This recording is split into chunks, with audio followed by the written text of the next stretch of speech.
All right. Let's see. Whoop.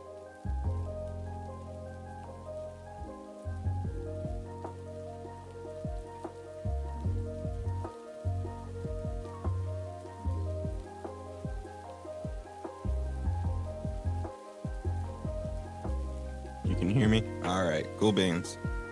All right. I know that affinity. Yep. We all know that affinity. My chat's still not working. Give me uno momento to go fix it. I think it's because I have to sign back into Stream Elements. Or change my password or something.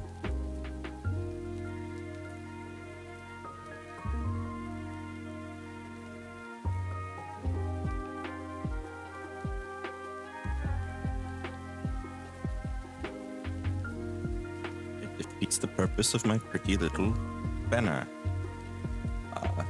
If chat ain't working.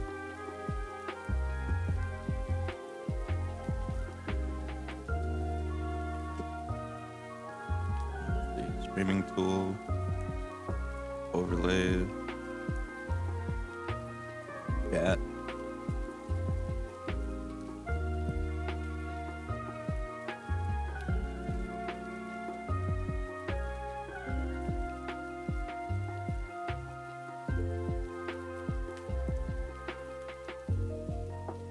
Emulate.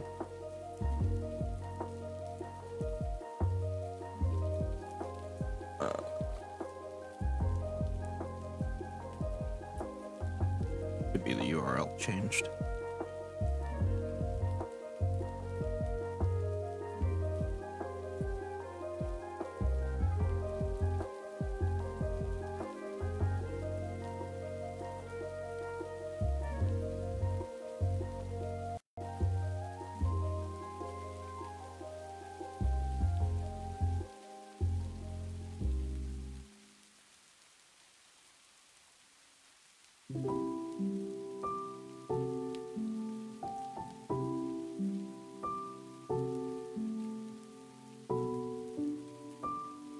Says it's working. But why it not actually work? This is a travesty.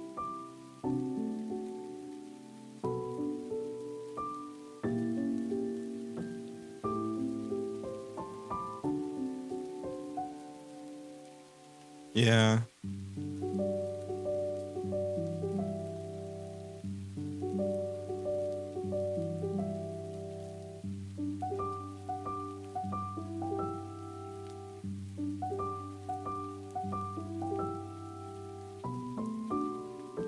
Don't have any filters that could be screwing it up. Refresh.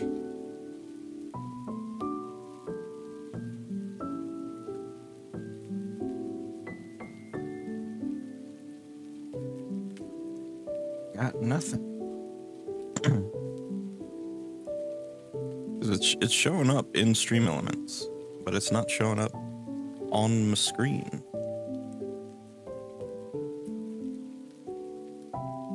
Copy the URL.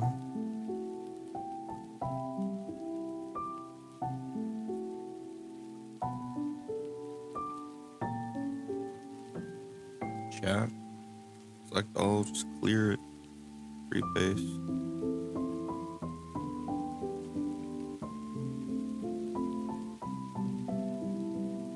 Okay.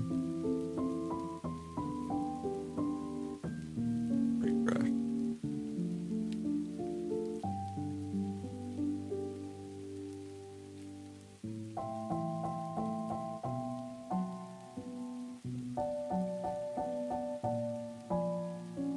Huh. Yeah, I got no idea. Might as well just go full screen then.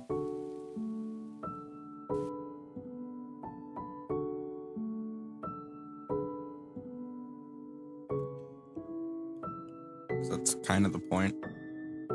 Was to have chat. I'll fix that some other time. Oh well. Hello. Here we are.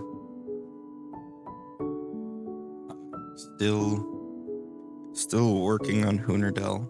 this Unerdell is very, very long.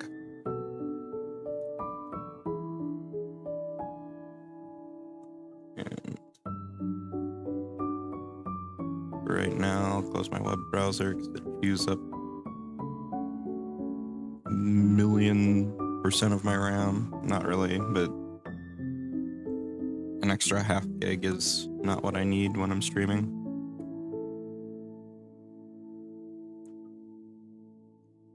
I'm gonna go ahead and just start with making this table.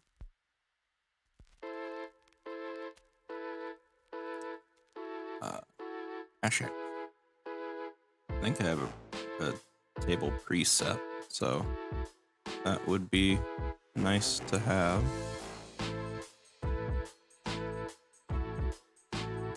Yeah.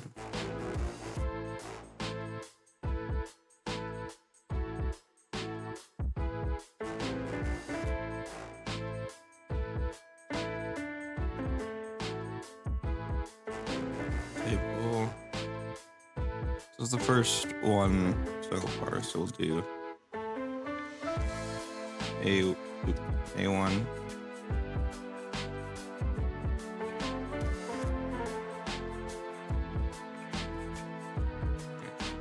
A6.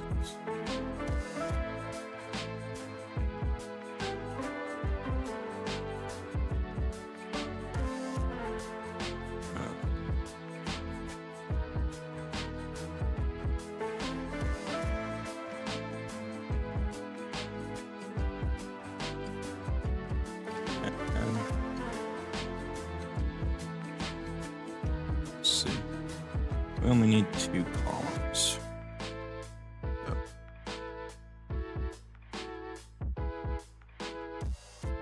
Delete column. No.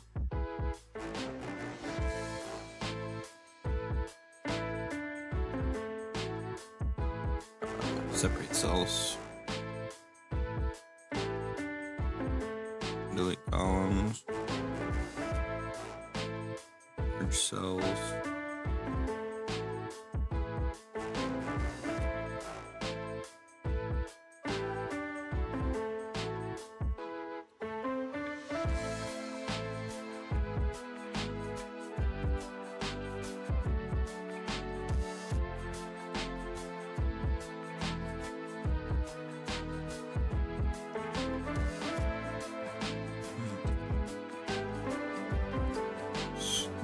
Starting level HP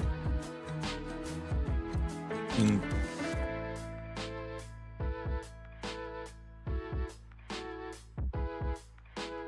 one lower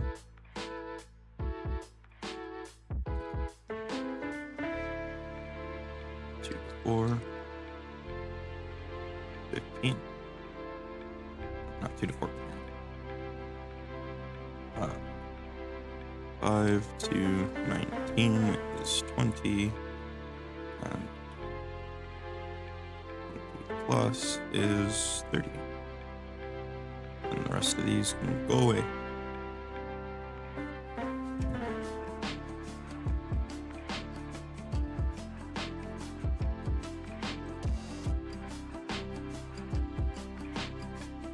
I think we can evenly distribute columns. Yeah, there we go.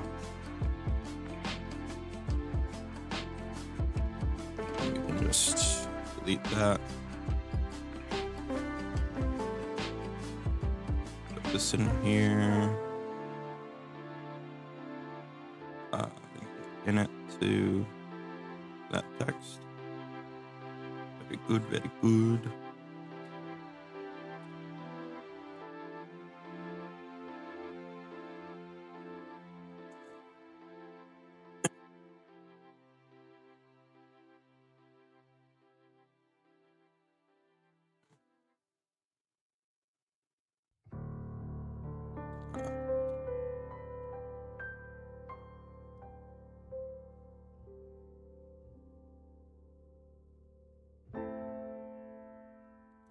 If and adjustment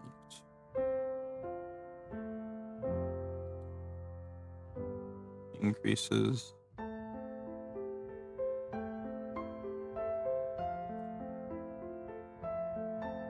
Just put it there. An adjustment increases or decreases a creature's hit points. Or no, we don't decrease them here, so adjustment increases. Let's just undo that. Increases.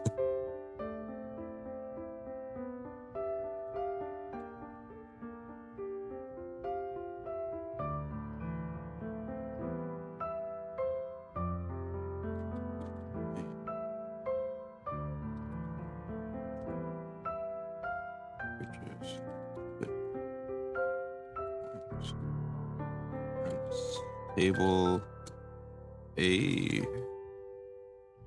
1 hit point a6.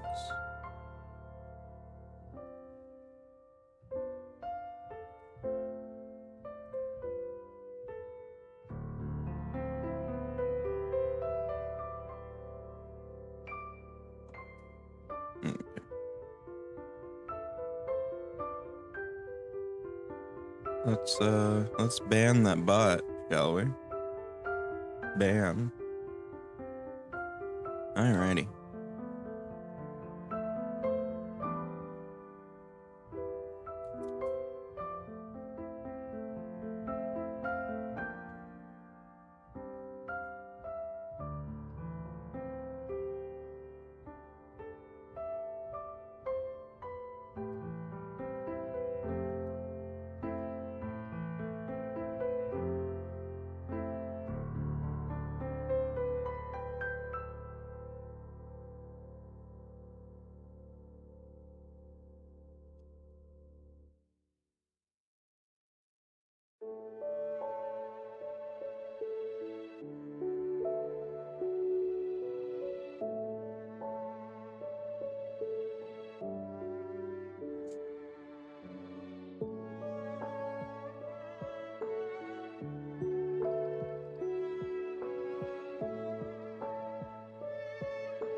You know what, let's just unpin it.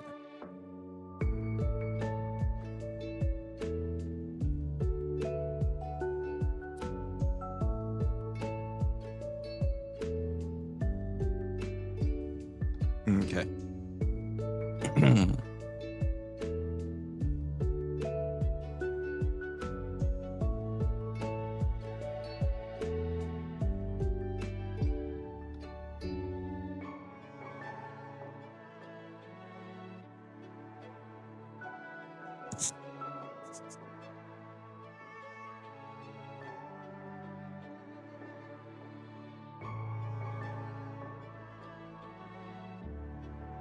We hadn't gotten all the way through this yet.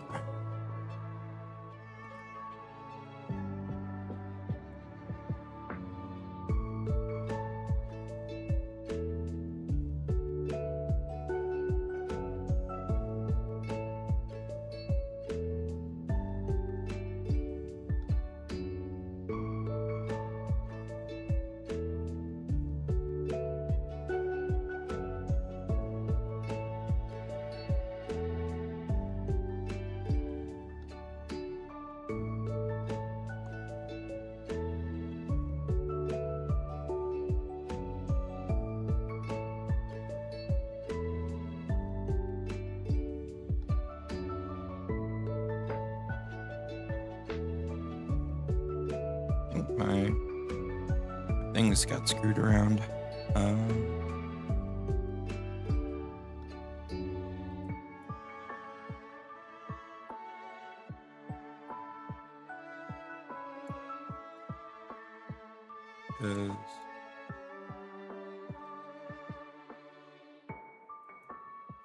There we go.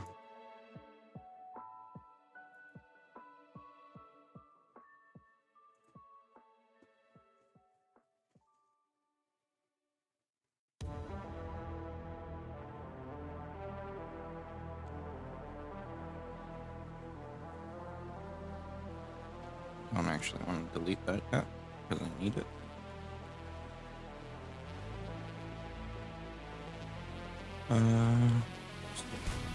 Common. Uh-oh. That's fine. We can fix it. Bum, bum, bum, bum, bum.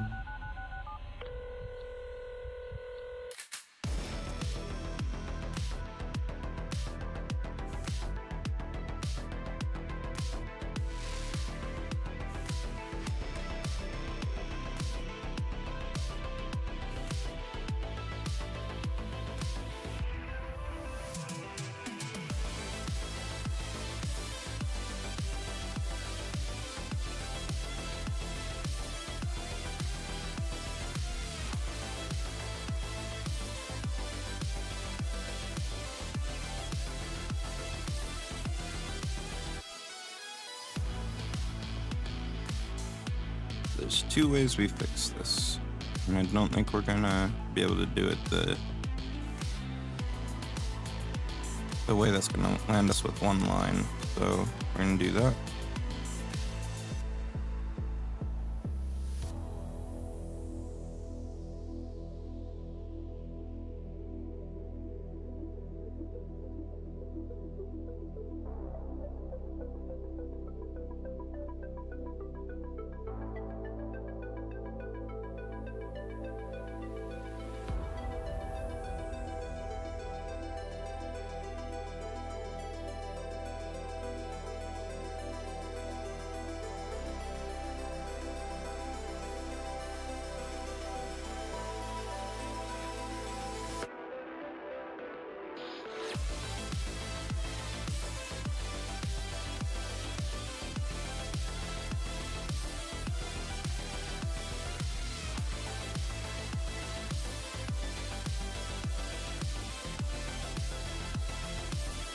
Okay. And now we just have to fix this one up. Start 5. What part was? Oh.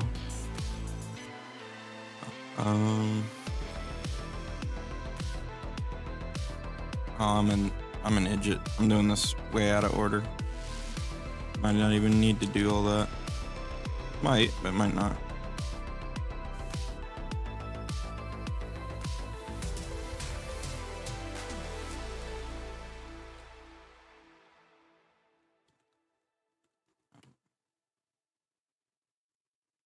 We don't need that one at all.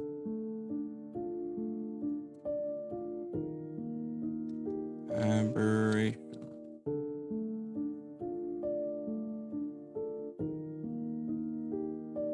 They did not have the mutant trait.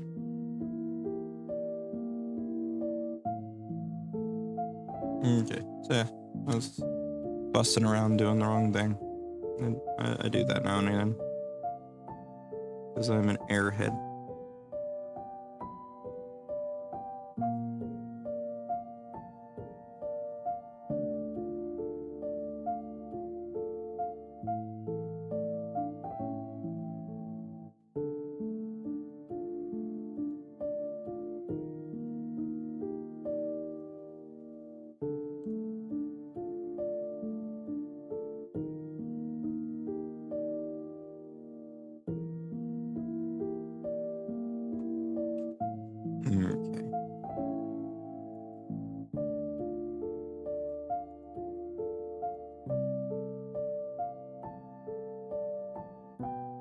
Okay. Excuse me.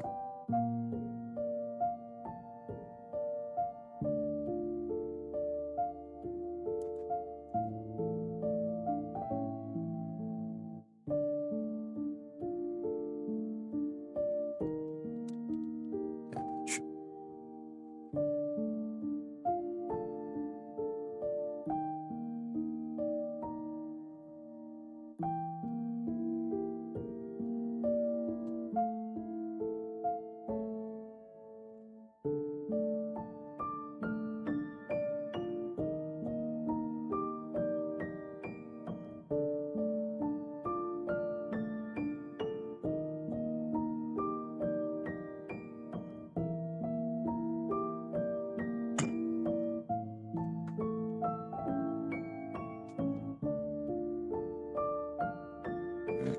So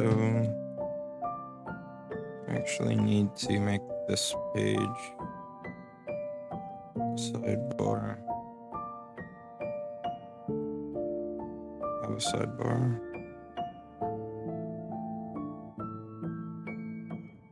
Mental damage. Give it all 4 of the abilities above. So yeah. This one didn't get got to.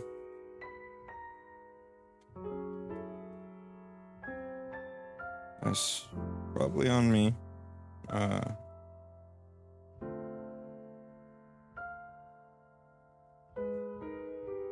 Master. Hey Charlie. How you doing today?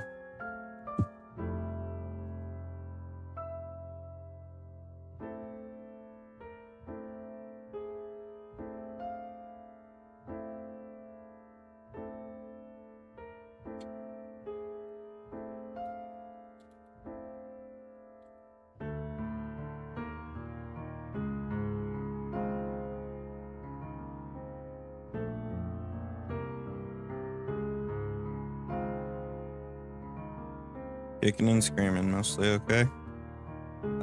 I feel you. I'm working on layout today for Sinclair's Codex. Or you clicked on the link, I'm sure you know that. Picking up where we left off. I've highlighted things that I need to pay some extra attention to.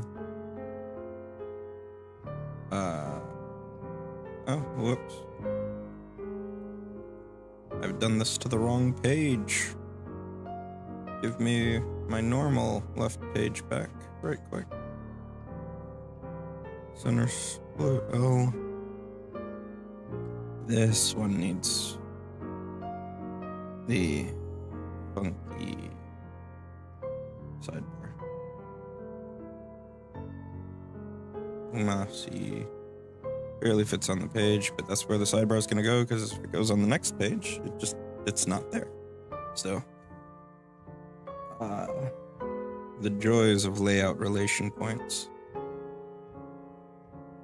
where some things are just sort of barely balanced on the edge.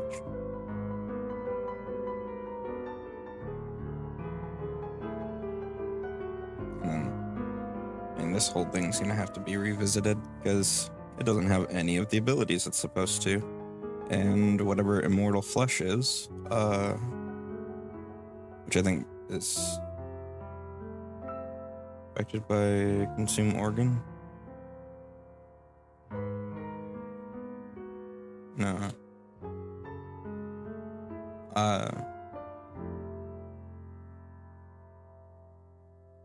But I need to go into that and fix it at some point.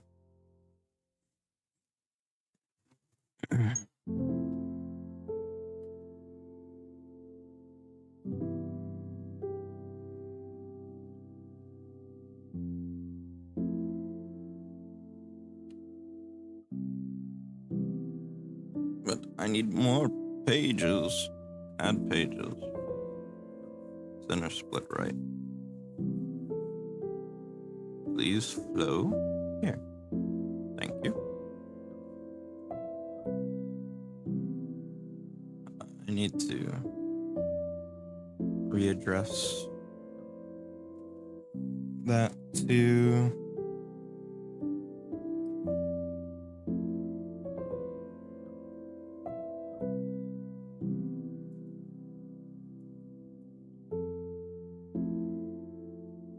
is that right? No, it's not.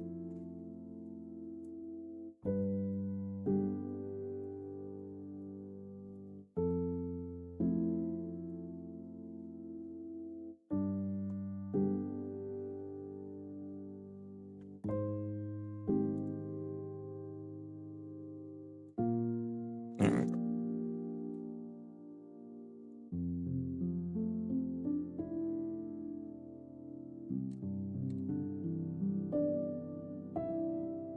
You doing any work today, Charlie, or just chilling?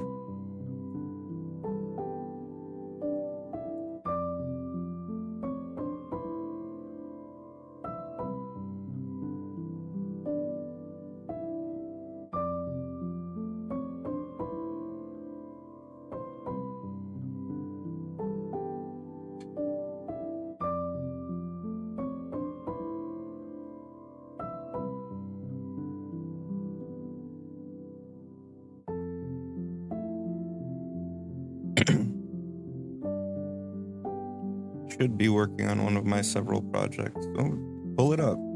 Tell me about it. Drafting options for your next campaign. Okay. I gotcha.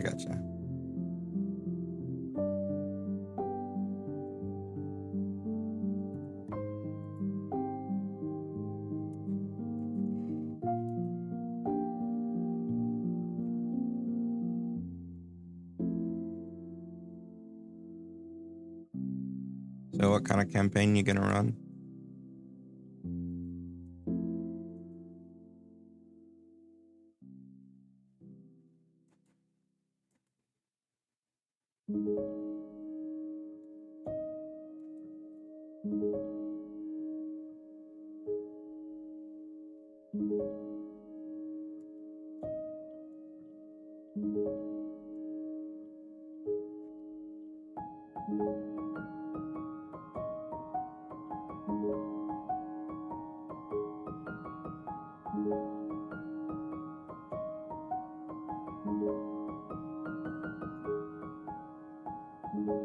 Gotcha.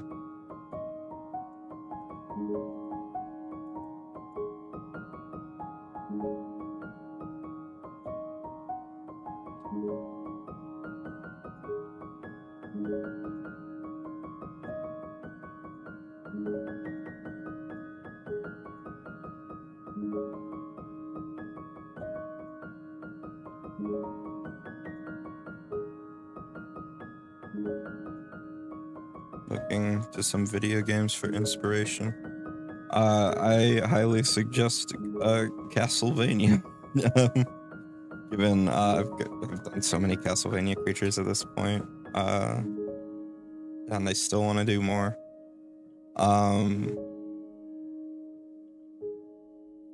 I have a preference to lean into like horror and stuff like that for when I want to do creatures.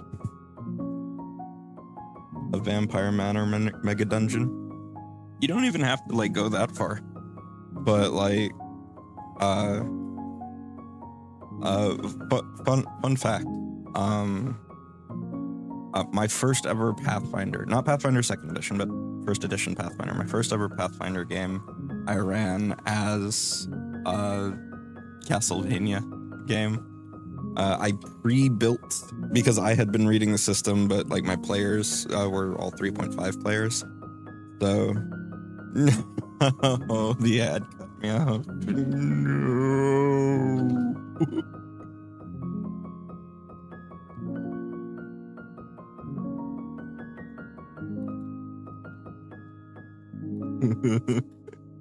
Okay, I'll resume. I'll resume. It's over.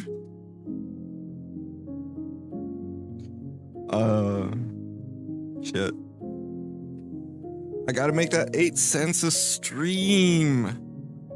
Damn it.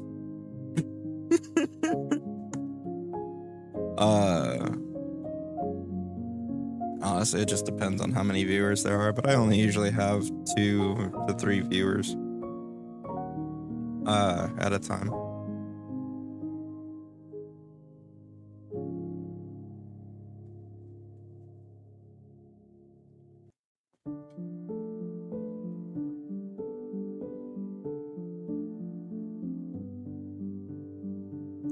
All right.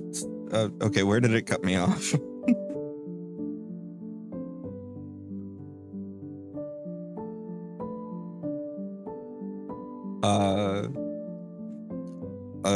So basically my first ever Pathfinder 1E game, was, you don't even have to go oh damn, it cut me off way back there. Okay. You don't have to go as far as going like, oh, I'm going to make Castlevania the game into a Pathfinder game or a D&D game. But like, there's a lot of really neat creatures and lore that can be had. And a thing to remember about Castlevania is that there's, especially with the later ones, there's some level of arbitration in terms of the the sort of the world Castlevania itself, there's like towns in them and stuff. Those towns don't really have a lot of people in them, but you can do whatever you like with them. Really, just take bits and pieces, throw a hammer at the whole thing, and pick up the parts you want. Darkest Dungeon or Diablo, with the vampire as a big bad rather than straight Castlevania. That's fair too. I haven't played much Darkest Dungeon. I've played original Diablo and Diablo 3. Those can work pretty well, yeah. Especially if you're going for Mega Dungeon. But fun fact, my first Pathfinder game, of first edition, not a second edition, I ran as a Castlevania game. Like all my players had been playing D&D 3.5 before that, and so they hadn't really read up on Pathfinder, but I had, so I had gone in and pre-built a bunch of characters for everybody. I pre-built Alucard, Simon, I think.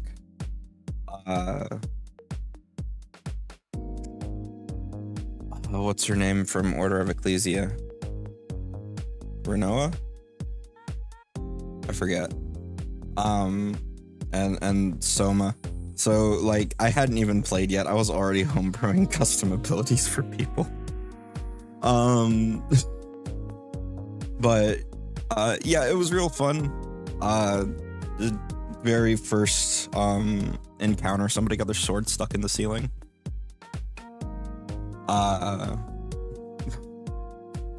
So it was pretty fun. I was a lot more unhinged of a GM back then.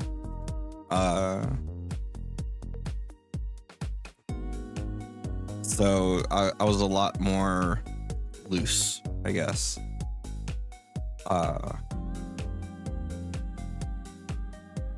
But like I've tightened up a lot. I've learned a lot since then. I shifted into more of a rules heavy GM and player. Although I still like to be loose and first time had homebrewed for full classes and half a bestiary. The bestiary is where I still go ham. Like I like making monsters, and I'm comfortable enough with the system to just kind of do it on the fly, either by sticking down something that like already pre-exists and quickly modifying it, or just by, you know, spending an hour or two to make a creature.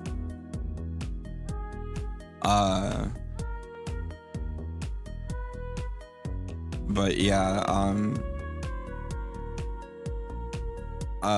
if I remember correctly, because this was a long time ago, I had built all of them on top of a base like class, and then effectively I went, Pathfinder's thing is like it's got archetypes instead of new classes for everything, and because 1E archetypes were modifications to your class, and so I just made my own archetypes for them all.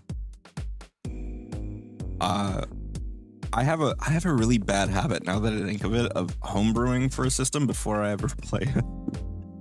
I homebrewed class stuff for Pathfinder 1E before ever actually playing it, and I made I made monsters for Pathfinder 2E before I ever played it, like a long time before I ever played it, because I had been like hemming and hawing over whether I wanted to try 2E out at all, because I was very deep in I was being very grognardy about 1E. But then Roll for Combat was like, we're having a competition. You build a monster, and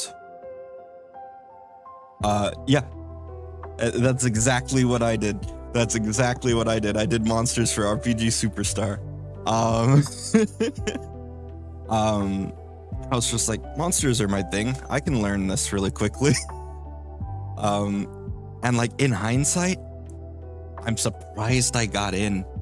My monster that I submitted that did get in was the Unraveler. And I had too much baggage from 1E. And like in hindsight, had that version made it to the book, it would be completely useless because it dealt chaos damage. And unlike in 1E, where chaos damage would still do half to other stuff, it only deals damage to lawful in 2E, or it did in 2E. So it got changed to slashing. But I got lucky enough to be able to make that change. Because by the time they were actually working on the book, I had started playing 2E. I'd learned the rules better, and I had gone back and realized, oh no, this sucks. Which, when I had first, when they were doing the judging, like, I'd gotten like three, I think, of the judges were like, this is good, we like this. And then one judge was like, this shows a lack of understanding in the rules, and they rated it pretty poorly. And I was really upset about that. But by the time I got back around to it, it's just like, they knew what they were talking about. They did. They knew what they were talking about. They saw the problems. They didn't point out the problems. I wish they had, because I would have seen them earlier. Yeah, I mean, that's one of the things, is like, you can jump in really easily to homebrewing in 2E and do an okay job. It might have been Mark, because again, they were anonymous. It could have been Mark, probably, because he's the primary designer. But I felt it was probably either Mark or Owen, one of the two. But like, in hindsight, it's a good call. I fucked up. I fixed it, but I fucked up. Add pages.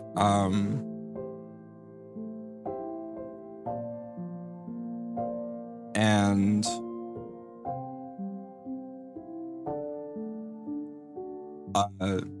the entry for Strange and Unusual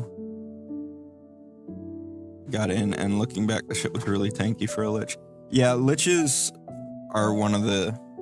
hold on, 1 second.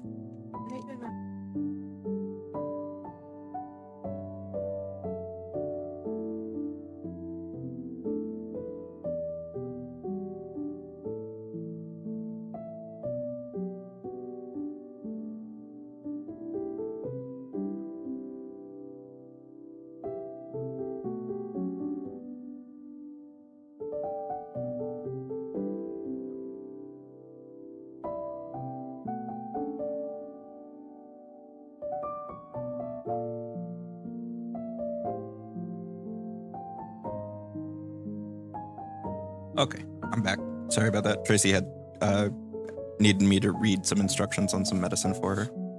I didn't enter Strange and Unusual. I was going to, but I missed the deadline by a day, which is really sad, because I had actually written creatures for it. I just hadn't submitted them because I was like, I'll come back and I'll make sure. Because last time I went too fast, too hard. I'll come back, I'll make sure they're good. And then life got ahead of me, and I missed it by like an hour. Like, I went to go submit it, and I was like, oh, no. And it was too late. But oh well.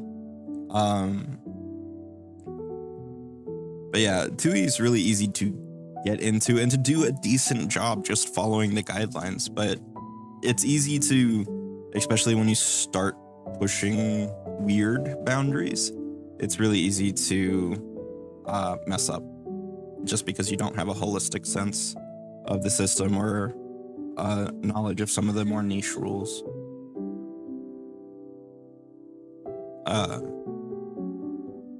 But like, that matters more. One thing I don't think a lot of people think of when they bring that sort of thing up is that thing matters more if you're in like a design space, like you're doing a competition or you're writing a book. If you're just at home, you can change it on the fly. You can go, whoops, and just fix it. It's that easy.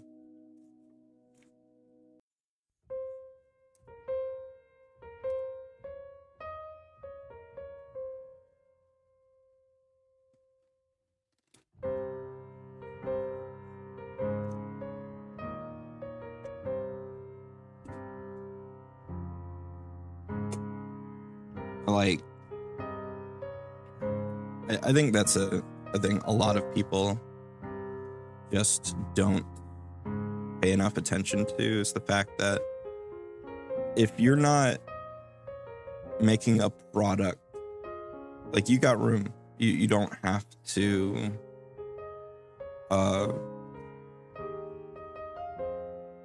you don't have to stick as close to everything as a designer does. Yeah, and like, if you want to get into a high-end design for creatures, like, you've got the tables and stuff, and those are a wonderful starting point. But you can make little tweaks, but those tweaks aren't going to be crazy most of the time. There are outliers. Like, a thing that I was talking about on Blue Sky and Twitter is how, like, zombies have the HP of creatures like 2 levels higher than them. 1 second. I'll be right back.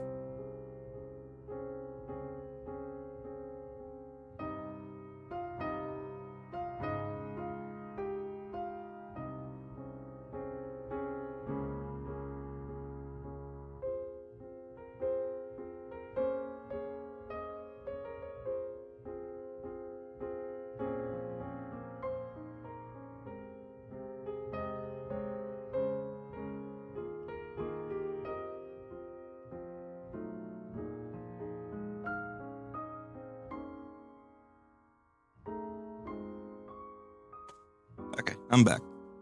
But yeah, zombies have like hit points of a creature 2 levels higher than them, but they've got a really, really accessible weakness to make up for it. And zombies are also slowed, so they also lose out on action economy and can't make reactions and all that. But if you look at zombies that aren't slowed, they still have HP of a creature 1 level higher than them. And those are like just the little nuances, the things that sort of break the boundaries of the guidelines, but do exist, that you can do that sort of experimentation with.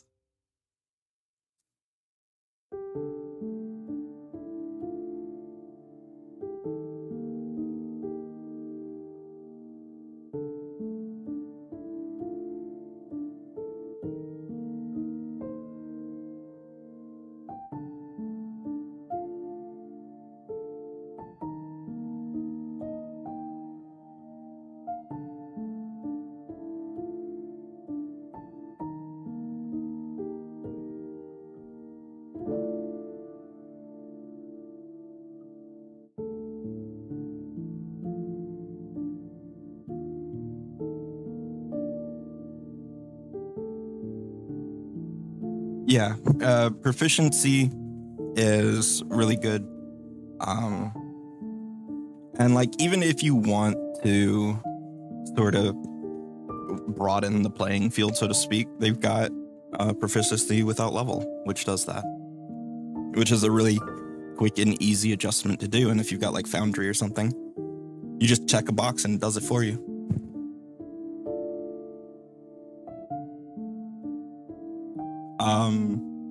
As far as the stat blocks go, I honestly think they're less of a mess than they were in 1E. Artificial lungs, question mark. Uh,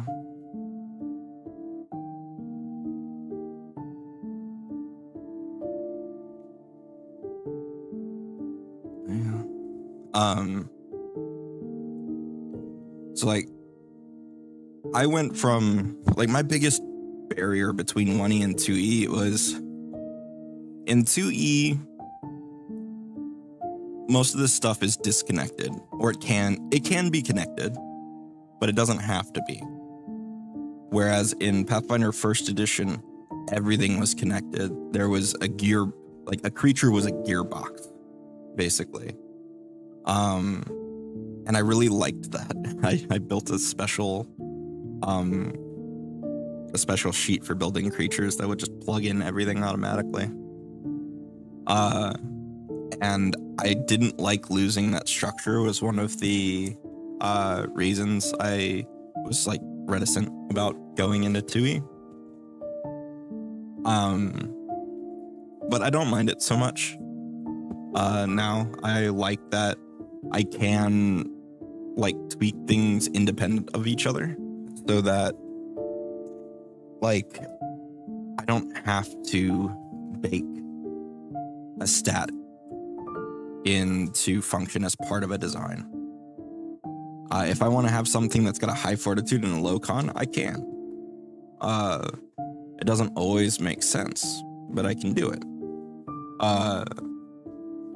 And that could just be because it's physically, like, it's made out of stone or some shit. Of course it's high fortitude. But it's also like not got a lot of hit points. As the other point to it. Con was a bad example because it doesn't affect skills at all.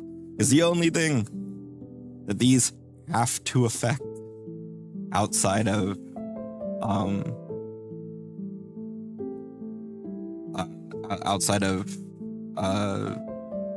like how they might relate to other things is skills when they aren't given a value. So like, if this thing needed to make an acrobatics check, it's just +5 because Dex is +5, and that's the only thing these absolutely have to do. That's it. That is it. End of story.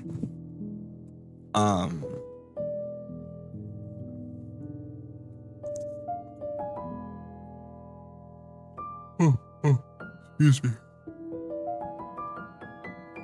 And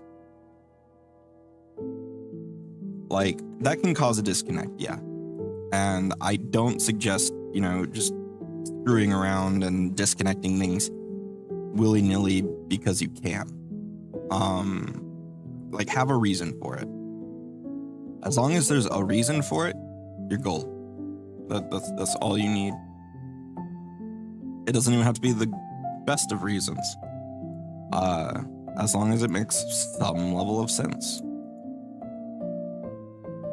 And you will be doing all right. Like the way I've always liked the way resistances and weaknesses work in 2E as compared to in 1E. And I think 5E works the same way, where it's a little use they have. I feel like they could have just removed creature attributes in the remaster. I think that there's a good reason they don't, and that's one for unlisted skills, because especially at earlier levels, that can matter quite a bit, especially when it comes to whether or not they can tell a convincing lie or whether or not they can break something open. Those are sort of the bigger ones that I think come up most often. But outside of that, they also just act as like a vibe guide.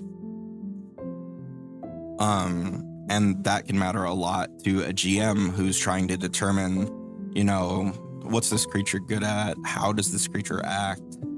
What do they look like if there's not like, a description that does it justice, sort of thing.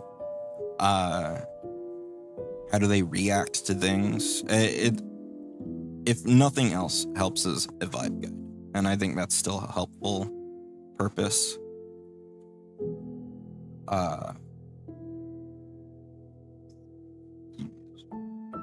And it also provides a small purpose in niche things that the GM might do. Like, there's an ability that rogues can get where they can deal like their dexterity, I think, in damage to items or some shit. Or it might be based off their proficiency in something. But really rare stuff like that where it matters, I could.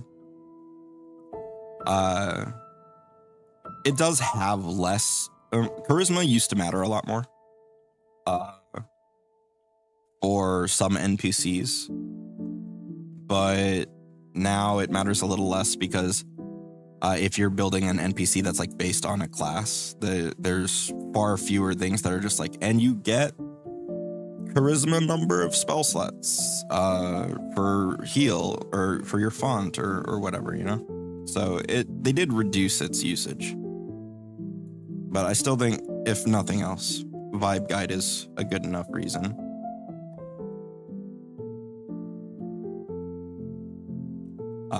But yeah, for most instances, you could do away with them and it wouldn't change much. At high levels, like Hunerdell here at level 22, it doesn't matter that he has strength plus 10 if he didn't have, like, he has athletics. But if he didn't have athletics, that plus 10 isn't going to make a huge difference most of the time. Like, that's kicking around with like a level 3 or 4 bonus.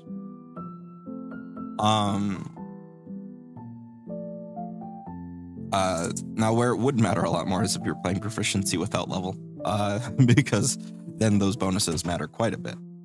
But, like, I don't think getting rid of them completely would be the call, personally at least. Also, I just went flowing through that. Hi, Goliath Craft. Welcome to the stream. Nice to meet you. Sorry about that.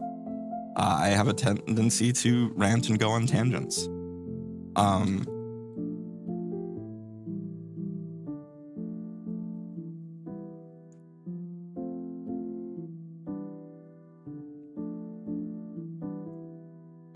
I pressed the wrong button.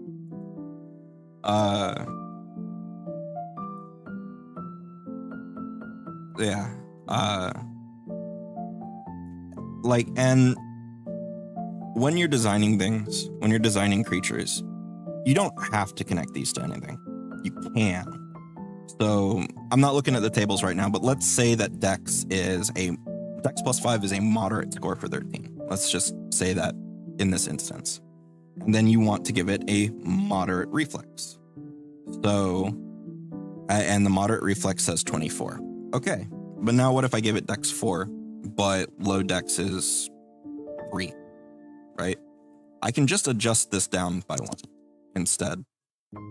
And there is still a relationship that anybody who's looking at the tables at least could see.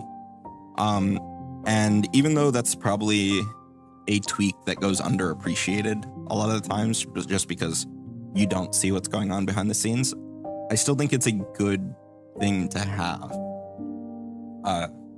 Because otherwise, if you go just solely by the tables and you never deviate from that, then you're going to be looking at things that are kind of samey. Like, your options get diminished quite a bit.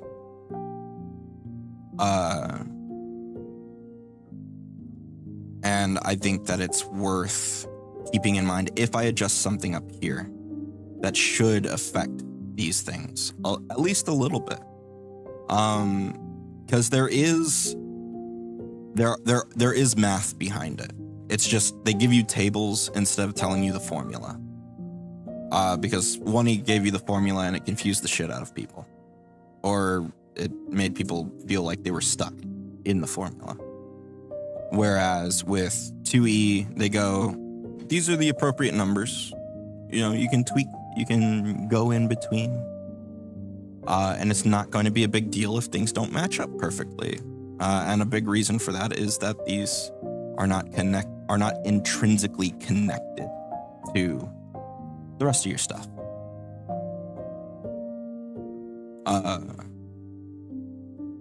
They can be, and I think most of the time they should be. They just don't have to be, which is also good for design freedom.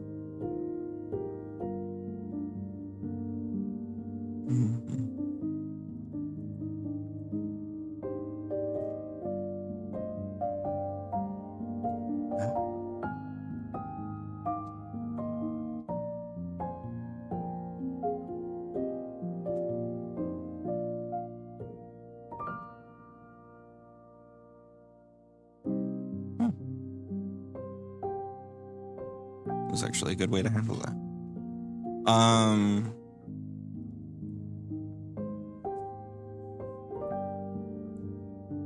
I gotta sneeze.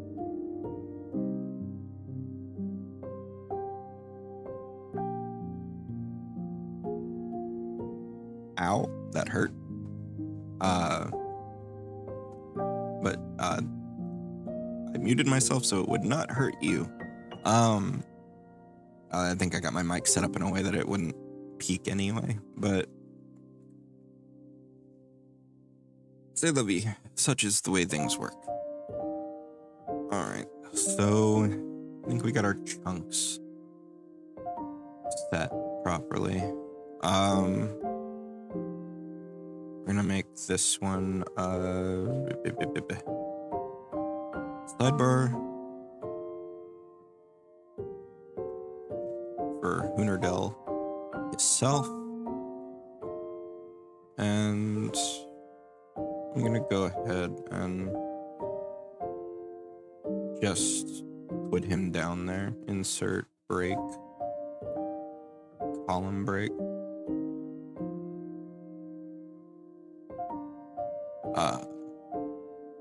And then, while that is not him done by a long shot, I've got a lot of things I've got to go back and check on and tweak and re-refine. Blocky wise, that's him.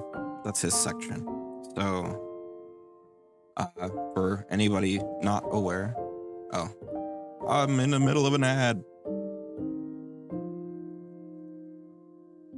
I will talk more when the ad is over.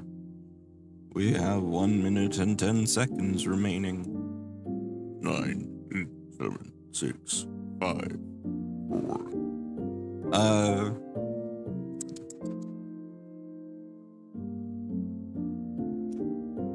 There is a fly. And the fly really makes me want to rethink thoughts of peacefulness. I'm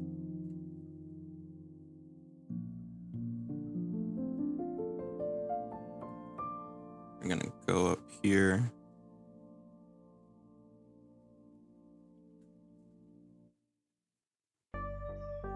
And duplicate this page.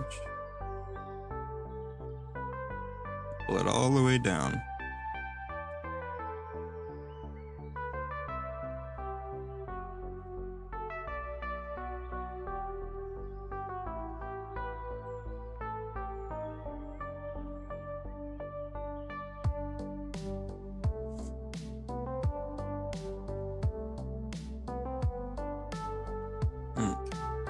Okay, we're back. And now I need to go get Hunerdell's art and put it in here. I got cut off by the ad. I don't know when exactly, but for those of you who don't know, I'm just doing layout at the moment. There's a lot of editing to do. I'm not doing that yet. Little things here and there I'll do beforehand, but editing comes later. I'm blocking it out first. Basically. Let's see. Go to the library. Go to the art once my web browser decides that it's going to stop consuming every little piece of my computer like a black hole.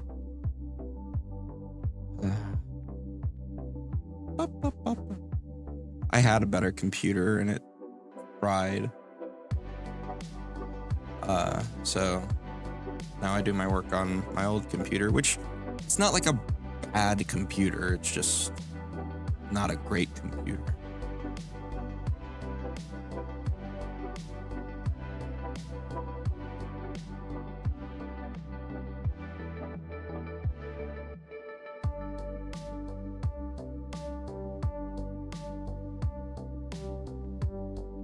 NPCR. Find Hoonerdell. There's Hoonerdell. Download Hoonerdell.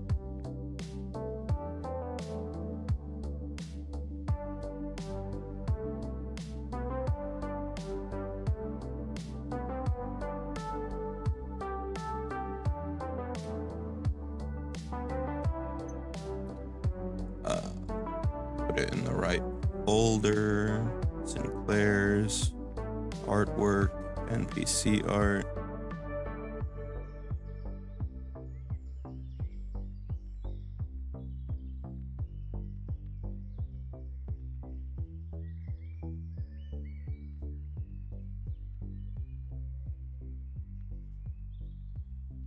Drag him over here, maybe. Will it let me?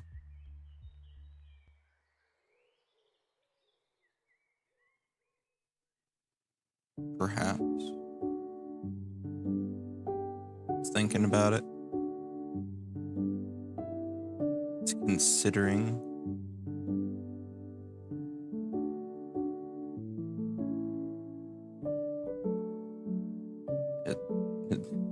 It doesn't like it.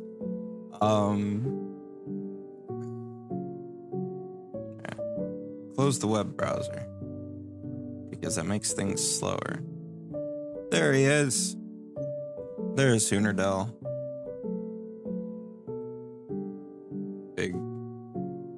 Big mutant guy.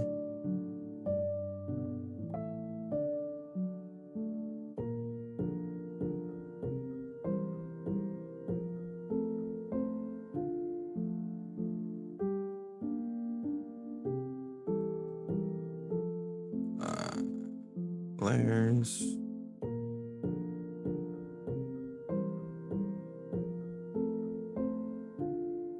And I'll break him up into pieces to fit behind stuff at some point.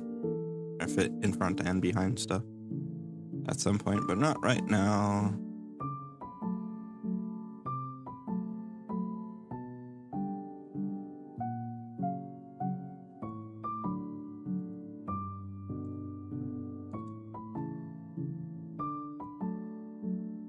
Just make sure that he's basically completely in frame.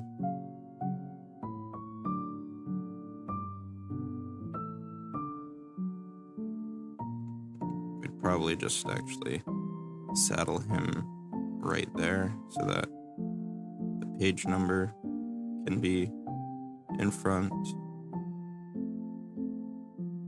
I didn't fix that. All right, so let's fix that right now. Make it to where that is unaffected by just wrap and flow. Edit link. Page number. Ignore text wraps. Okay. And then that's a finish. So now the page number is still visible.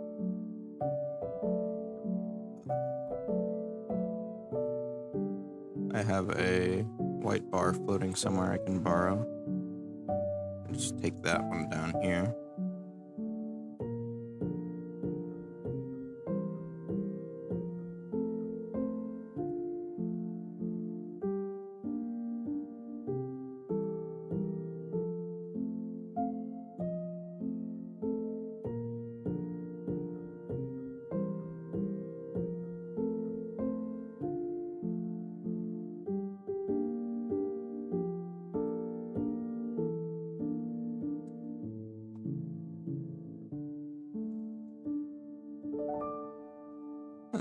we go. And he's got a ability here that's not finished, so he'll probably fill this little area out a little bit better at some point, and he'll have a sidebar.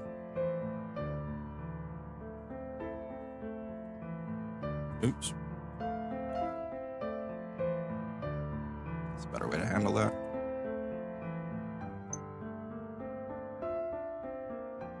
This might just... Or no, it's formatted that way. The capital's on the second. Big boy. Yes, he is big boy. Larg.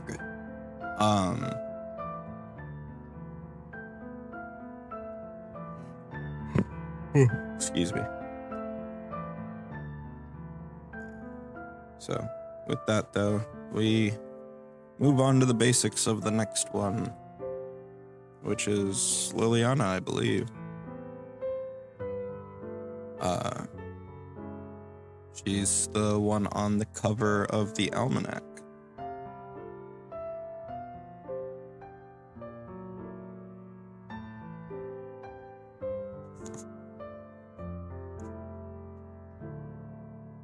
Need to...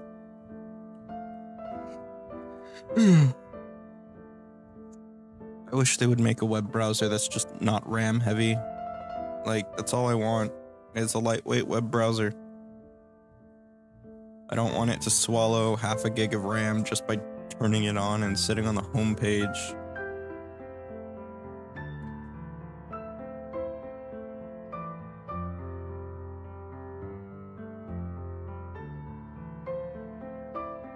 Okay, I guess that's not all I want. I also want it to not suck. So there's... I have a feeling that it's gonna be a, well, choose one or the other. You can't have both. Alright.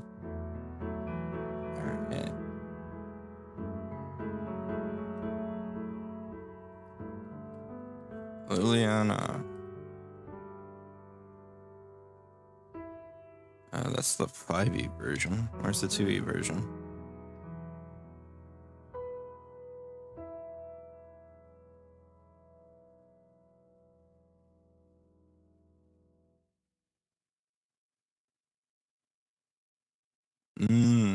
Lag. Just what I wanted.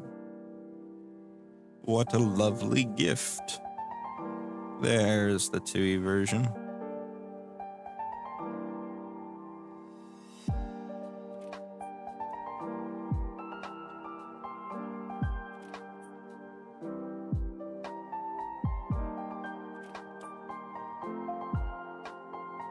We copy all and then close it as soon as possible so that we stop lagging.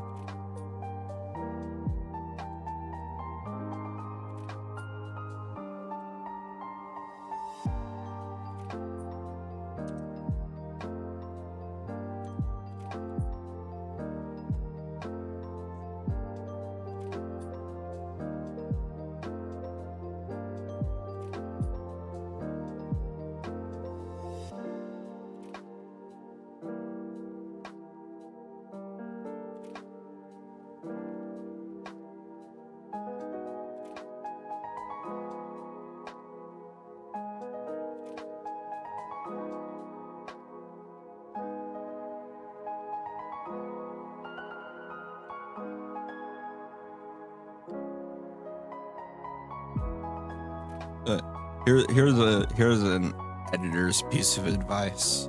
There's something that everyone does. I do it. Everyone does it. Pretty much. Everyone does it. They're called impulse capitals. And those are what I just fixed. So there are things that are important, so you capitalize them, but they don't need to be capitalized.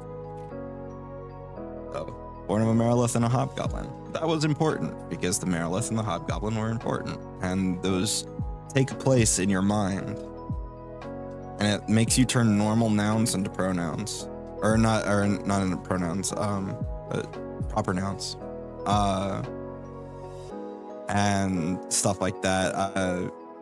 It gets extra confusing with Pathfinder 2nd Edition because we do have some things we capitalize that normally wouldn't, like action names and feat names and things like that. But then we have things that we expressly don't capitalize, like spell names. And especially when it comes to things like ancestries, it can be confusing to know when to capitalize them. But that's just a thing to keep a lookout for. Like, if you're ever going over your own stuff, keep an eye out for words that shouldn't be capitalized. Impulse capitals are very, very common. Incredibly common. Now, of course, if you're just writing for yourself, like nobody else is going to read it or it's not going to be in a product, who cares? Like, as long as you know what it means.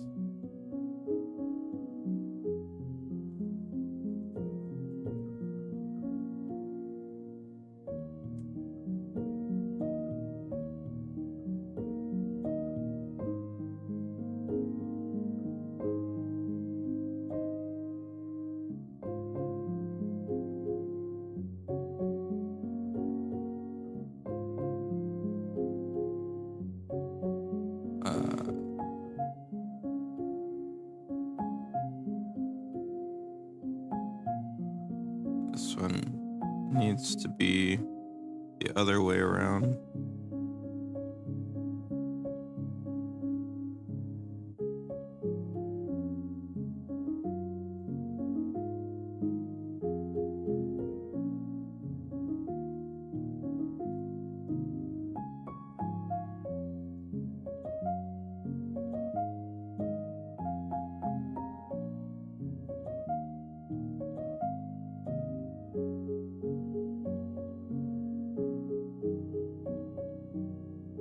There we go. Now we fixed the flow.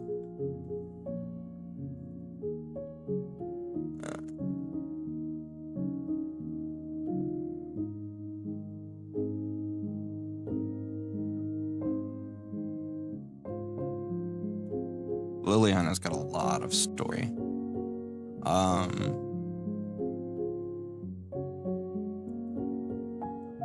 think she was Artemis's nemesis.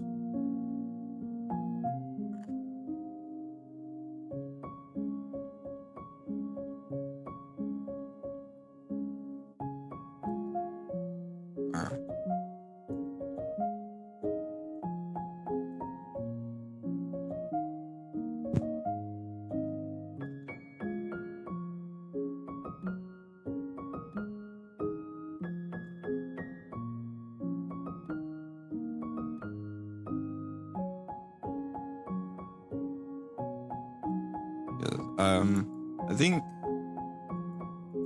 each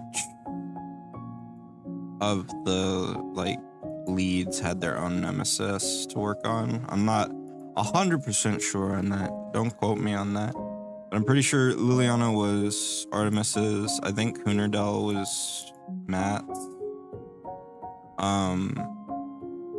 Mikhail, I think, was Nonat.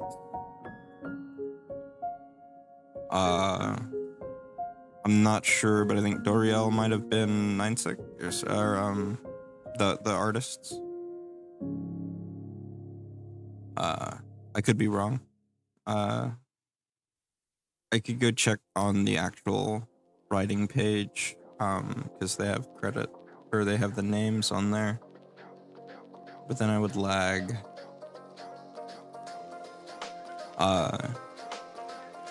And they've all been touched by different people for editing and, you know, second set of eyes and all that.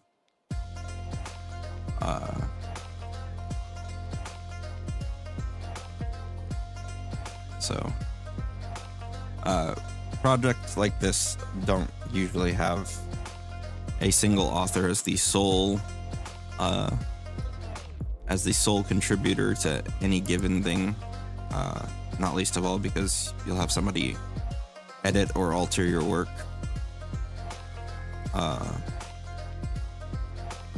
Just as a part of the process.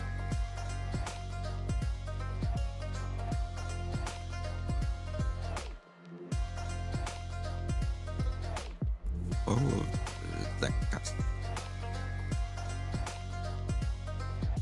Arrakis.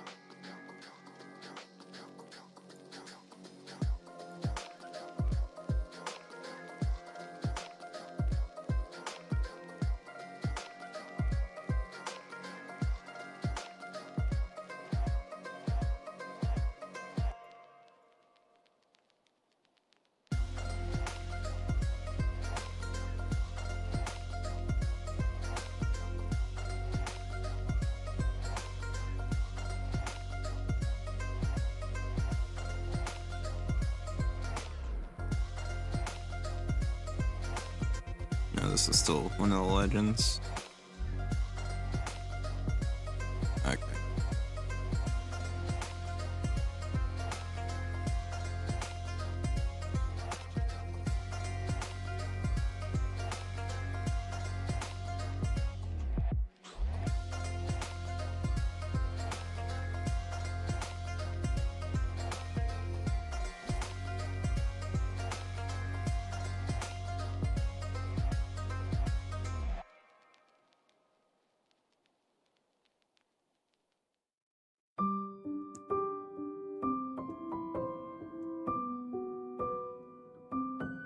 All the nemesises were basically like a lot of characters and stuff were like, okay, this needs to be kept to 1 to 2 pages.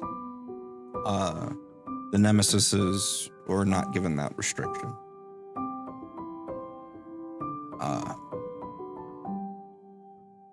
The nemesis.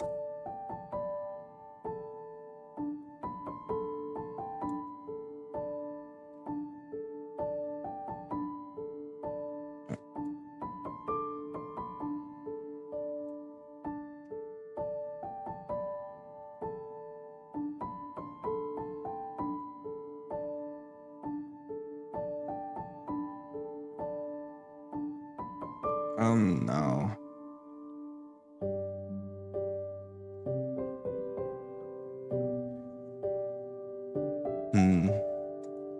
We run into a problem.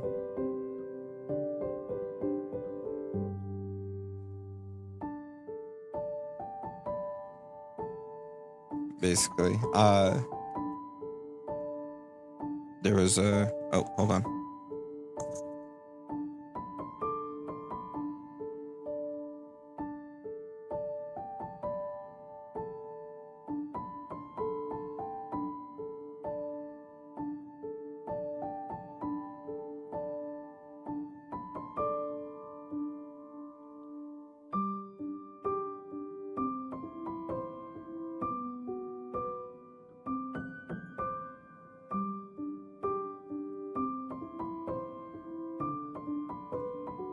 Sorry, I'm back. We have an issue here of a non-fit header, so that's probably a card, not text. So asset, or let's actually go up here because we had a card before somewhere. Yeah, up here.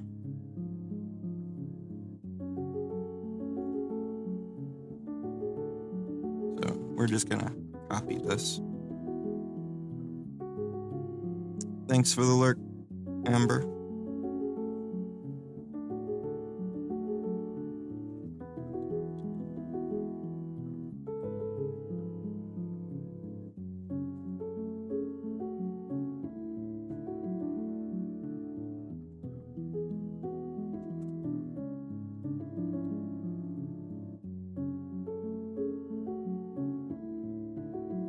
Thank you.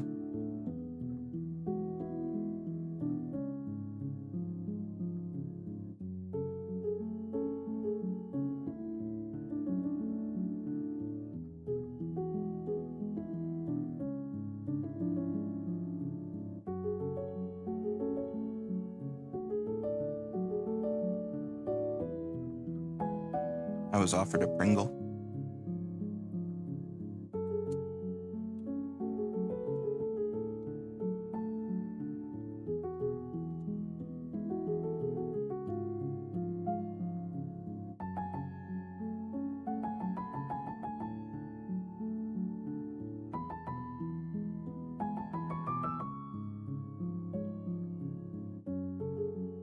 Okay, so now we gotta make this fit. So we start by selecting these two and making them fit.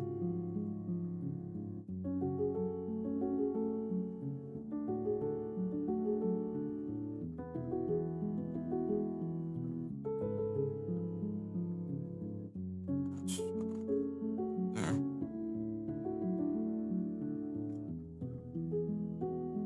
7.5, so 72 point. That's good enough. All right, now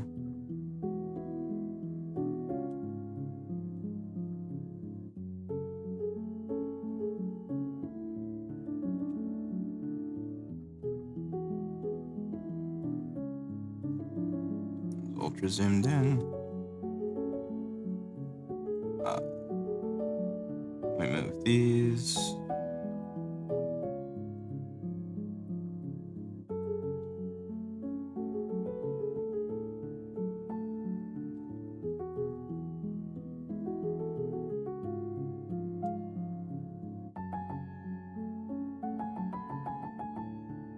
Okay.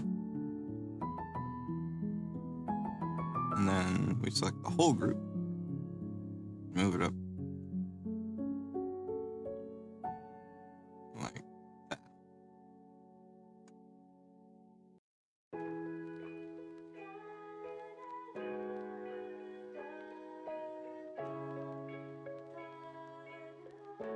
And then we can delete this paragraph.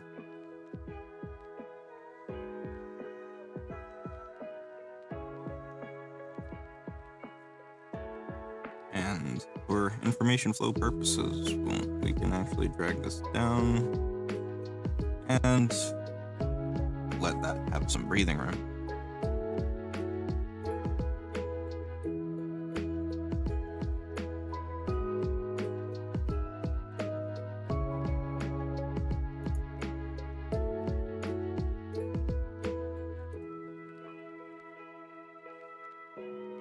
And remember, people, it helps if things are right before you decide that you're going to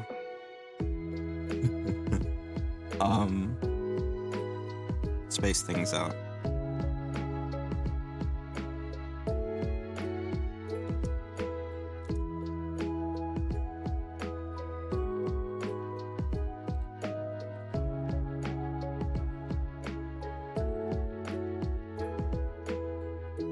There we go.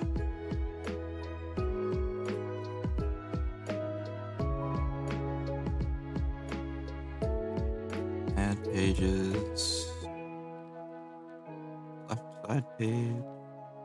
Are we getting close? Who knows?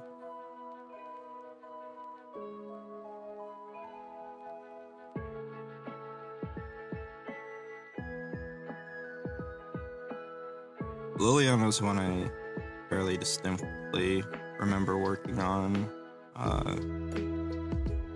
the mechanical part of her to help refine it. Okay, so we've got a sidebar here, so we're actually going to change this to a left sidebar.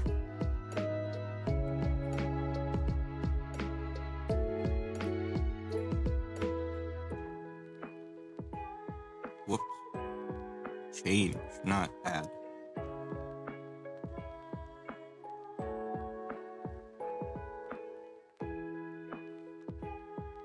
So apply master. Left sidebar.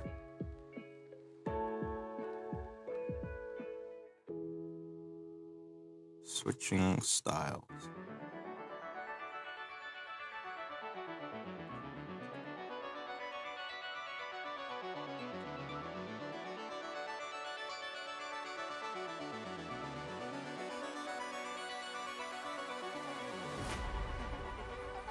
Oh, that was the header.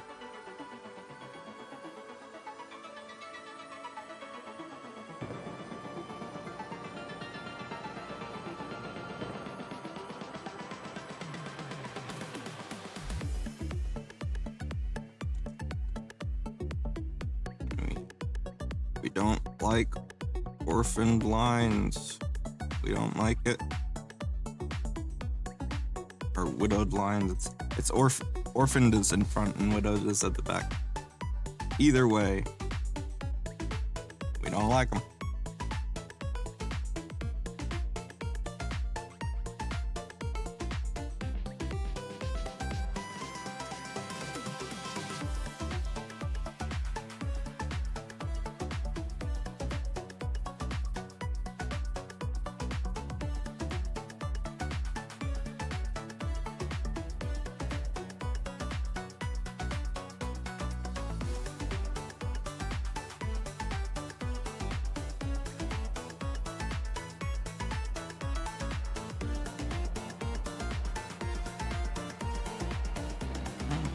Bet you we can actually, because it's not part of the info flow, so we can just put it down here.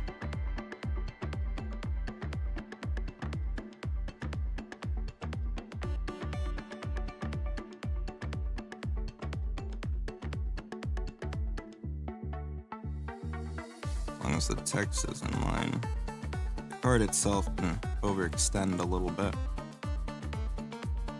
That makes for a much nicer break. Orphans are evil.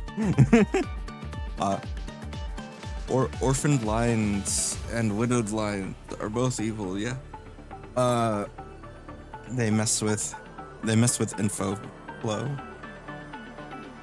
And an important part of the reading experience is info flow.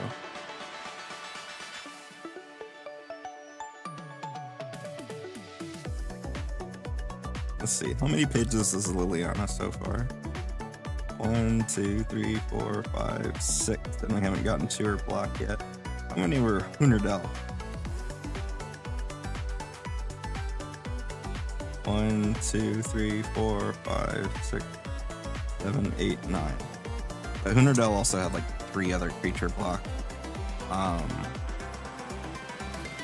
in there, so let's see if we find her block yet. We need a right side center split.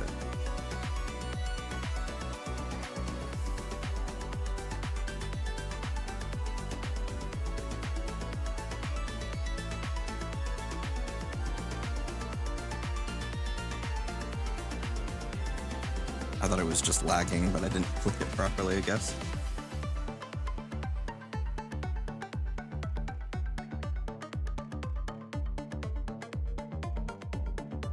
Oh, we're getting there. Because there's the items I made. There she is. Right down there. Let's push him off the page.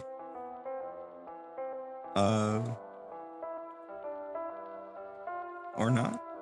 Okay. Items.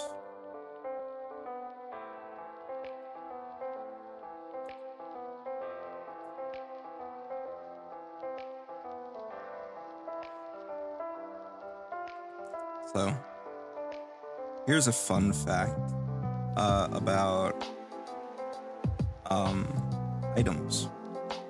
If they don't have a price, you can't craft them.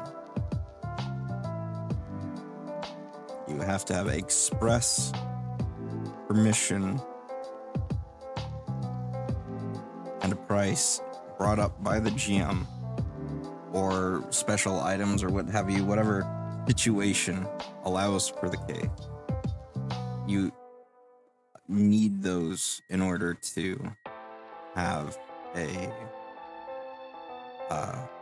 item be craftable. So that's actually how artifacts handle it, because it's not the artifact trait that prevents them from being crafted. It's the fact that they do not have a listed price, mechanically speaking.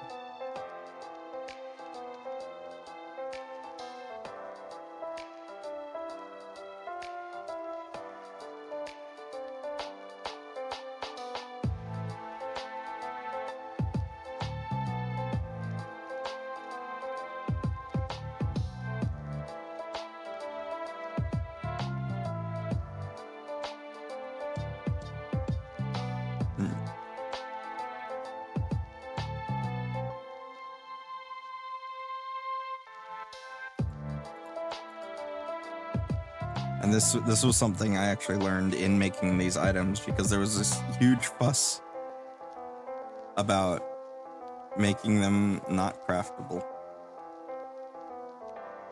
And I'm pretty sure I'm the one who made the fuss.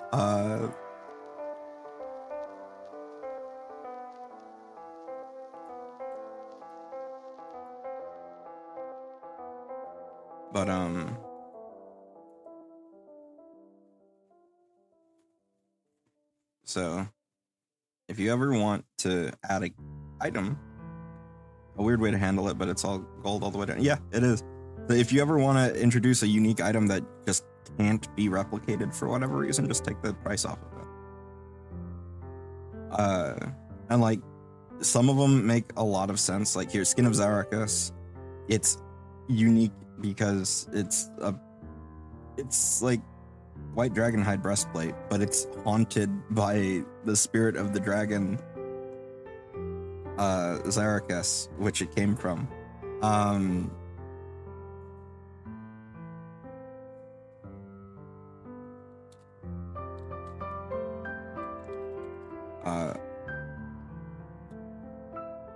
And this was just because a lot of times when you're designing, you're trying to design against shenanigans, if you can.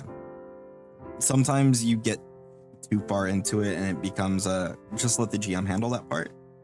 But you want to do as good as you can to prevent them having to do that, from taking that onus off the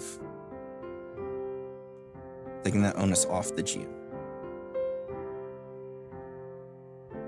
High grade white dragonhide breastplate. Oops. Don't press the wrong button. There we go.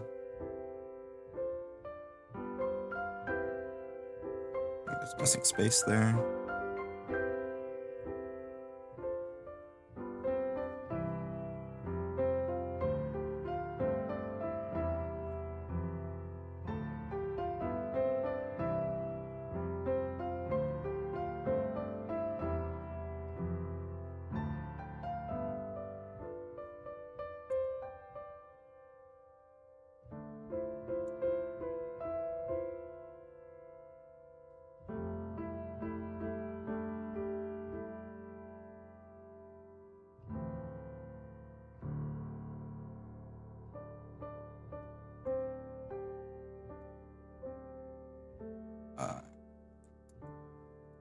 Yeah, one could argue that's one of the more gamey parts of the technicalities of the system, is that just removing a price makes it uncraftable. But that's literally how artifacts work. In theory, if you put a price on an artifact, you could craft it. Now, realistically, if you were making a craftable artifact, I'd add something to it that says you have to have these specific circumstances in order to craft this. It's also why cursed items don't have prices. Because they don't want you purposefully creating cursed items. Cursed items are an accident. They are a whoopsie.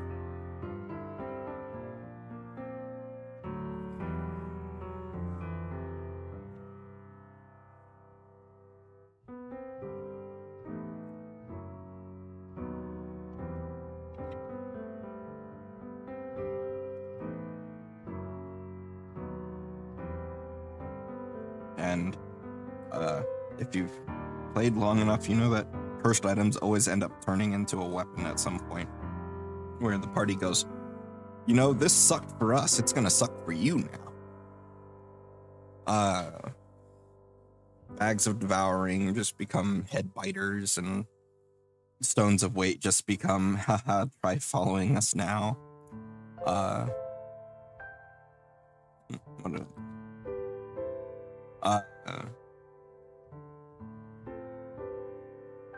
Like those sorts of things.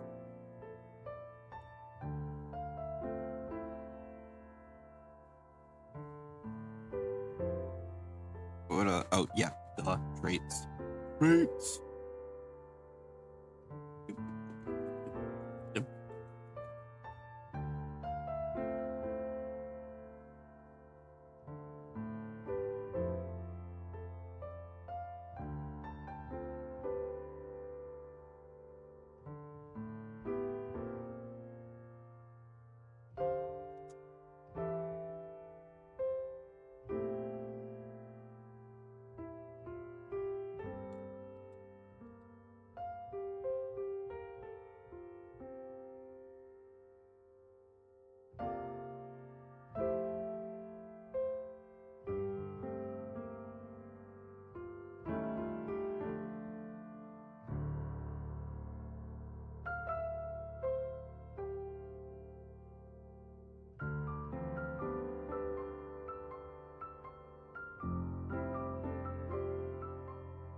Skin of Zarakis. That's a typo. It shouldn't be mental.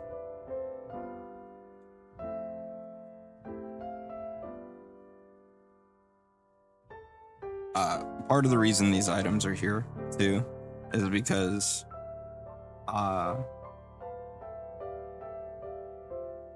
you can't really translate an item straight out of a creature's block without it having something pre-existing.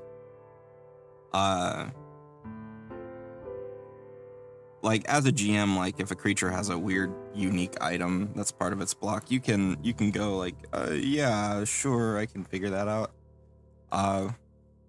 But you should be really, really careful.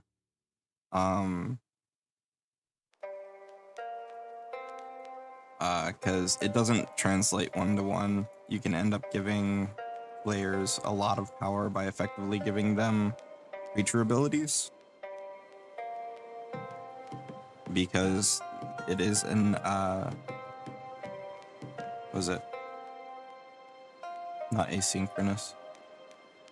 Asymmetrical system.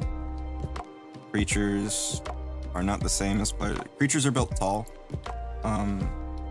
They're not as varied, but they have a lot of oomph. And players build wide, where they have a lot more options and a lot more abilities. And so giving a wide entity a tall power can be disruptive. Also, you're asking people to interpret things within like their context when a creature's block doesn't always have the context you need.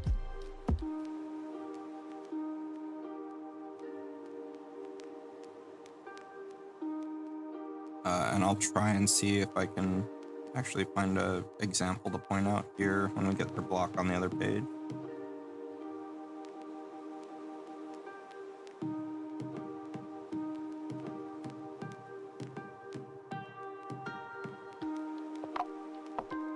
Okay, so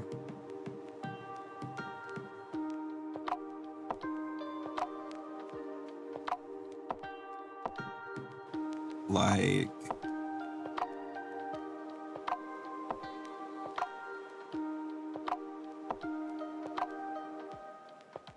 for the turrets. So like I don't think I can actually find a good example because I've already altered this when I did the editing for it. But like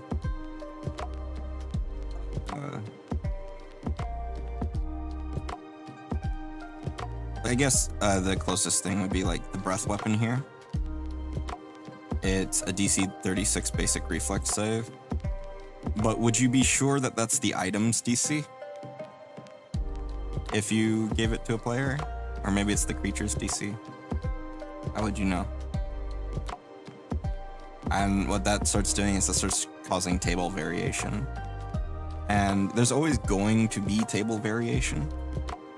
But it's something that, as a designer, it is best to minimize as much as possible.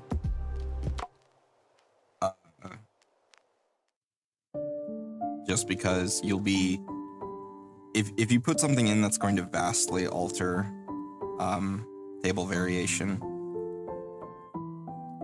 you're basically going, hey, you're going to have an inconsistent experience with this. Oops, wrong button. And that's not fun. Like, one of the reasons I never got into 5e, that I kind of disliked it as a system, was because I would go from one game to another and the rules would be very different because it puts so much onus on the GM to make a decision.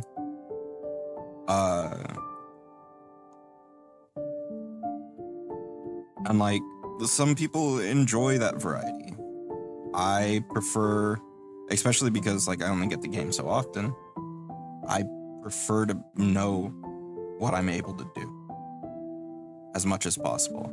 like, I'm still, even in 2E, I'll ask, hey, can I do this? Hey, can I do something that's outside the rules, or outside, you know, what I'm expressly told I can do? It's a role-playing game. You do that. But the main difference comes down to the fact that there's so much I don't have to do that with in Pathfinder 2nd Edition. Whereas, or even older versions of D&D, older versions in D&D had a lot more stuff for that. Whereas 5e has looser rules. Like, it does have a surprising amount of rules. People just also have a tendency not to read them, or just make stuff up on their own. 5e is very emblematic of people carving out the way they want to play, which is fine, but it makes tables incredibly inconsistent. And so if you like playing a certain way, you can't guarantee you'll be able to play that way at another table. And sometimes that's for the better, and sometimes it's not.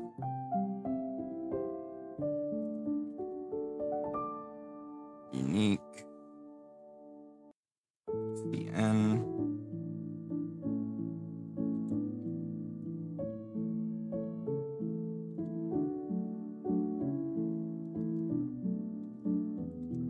Like, that's why I don't really play 5e anyway. I'm not shitting on 5e. It's a good game for the people who enjoy it, and that's what's important.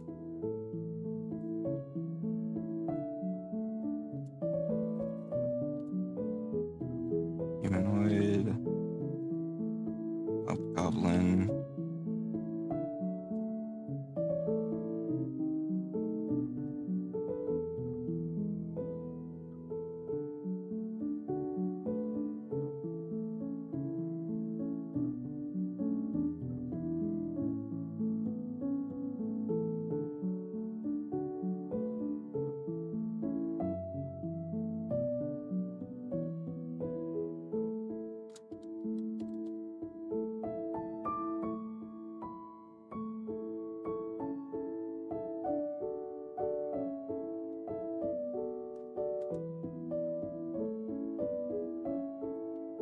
Alright. Let's get our decoration specs. Need to get this at least behind here.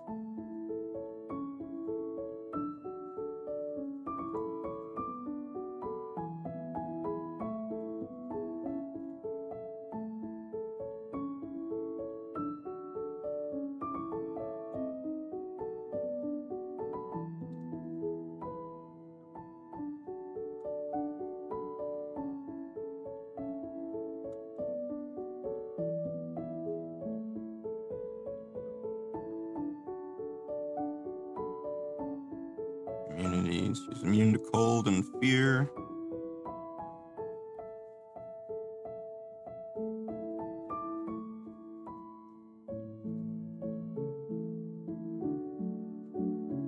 Like, Liliana here is a good example of mechanics for narrative. She's immune to fear because she's fearless, not because she's got some sort of special effect on her. And sometimes that's gonna rub people the wrong way.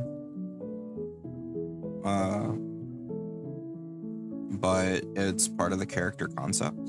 And sometimes, especially when you're working for somebody else, you make the character concept. You don't fuss too much about what are ultimately little things. Like, yeah, fear is a powerful debuff, but sicken her, trip her, make her clumsy, make her drained. Go about it a different way.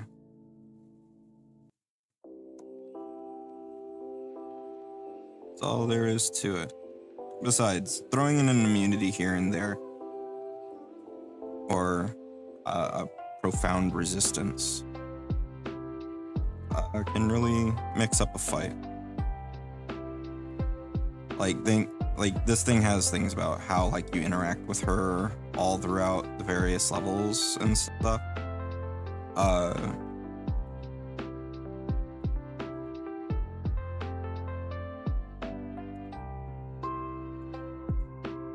And oops.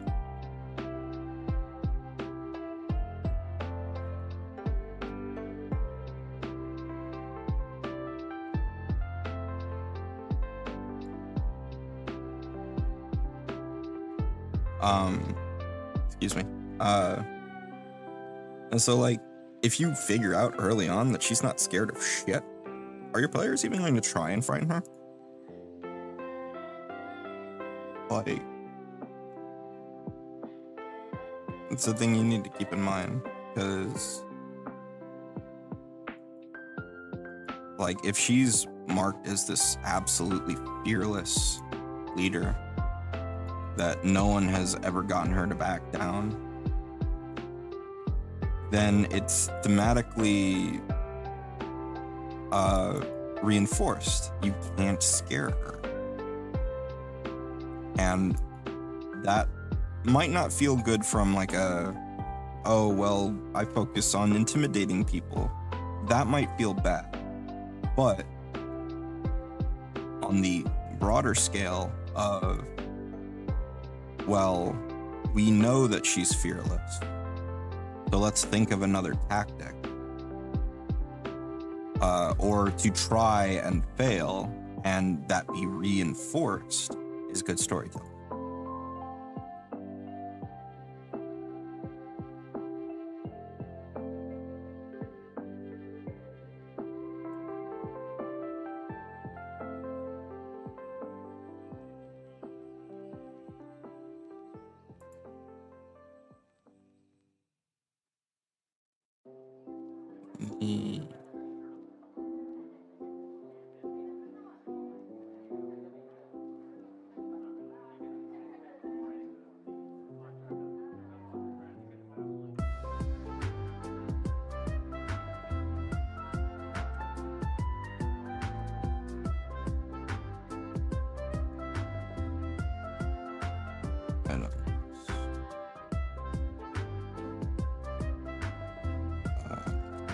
Liliana.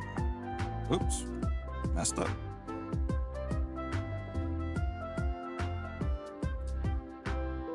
Give her there to separate her from the items. Liliana and respawn. History.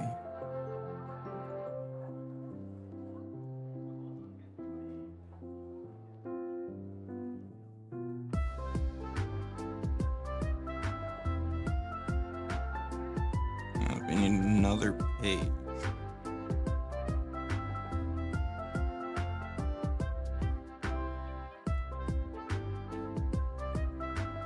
Or, well, maybe not, but we're gonna have, graphical glitches.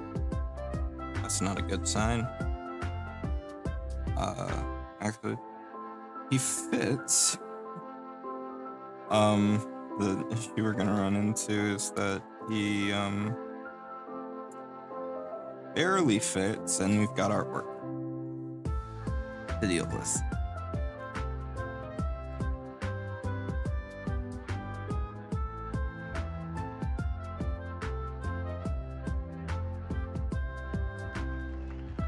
This is also a thing that's like, I guess a bit questionable, is having creatures with the minion trait. It's not undoable, but basically what you're saying is this creature has 2 actions and has to be commanded in order to do anything.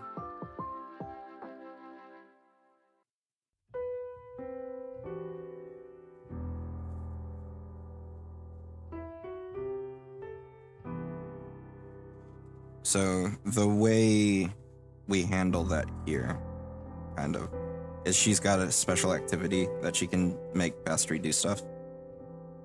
And that's not commanding him. So there's that. So she does have to take command actions for him to do anything else.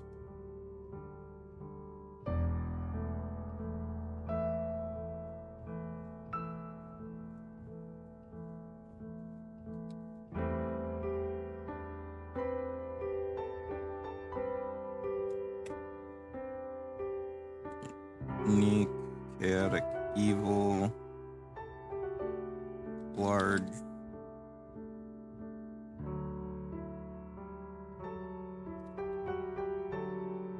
Him. Or I guess we don't put that in. We might. The beast.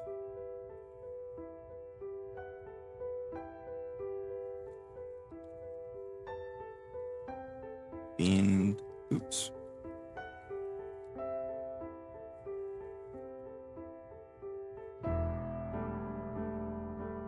Fiend. Fire.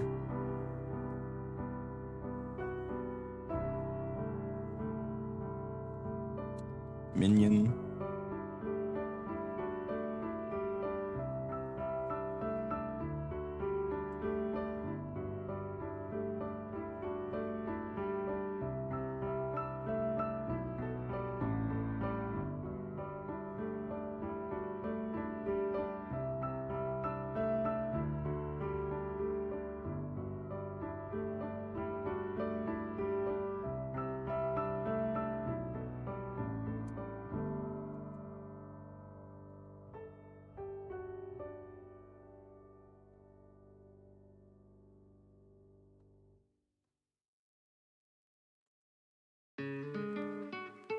Like, when I worked on this before, I thought this was a good idea.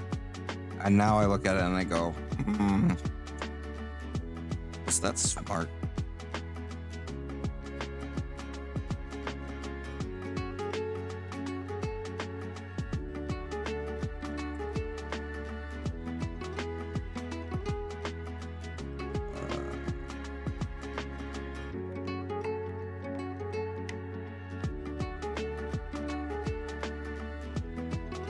Don't have actions in here. I suppose they should be 2 actions.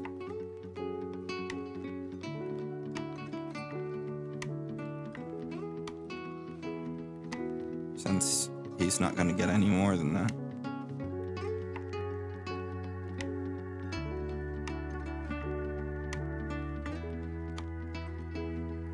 And whenever this ends up going out, I'll talk to Artemis about editing it to or he's just a creature. He doesn't need the minion trait.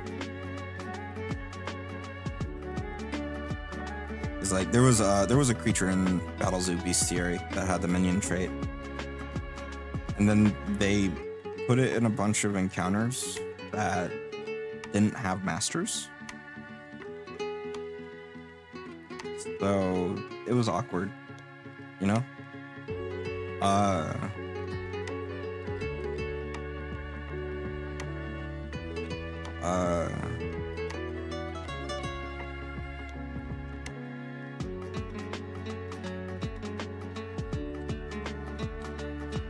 It was just like, are they supposed to get 2 actions? Are they supposed to get 1 action? Are they supposed to run away and only defend themselves because they're minions?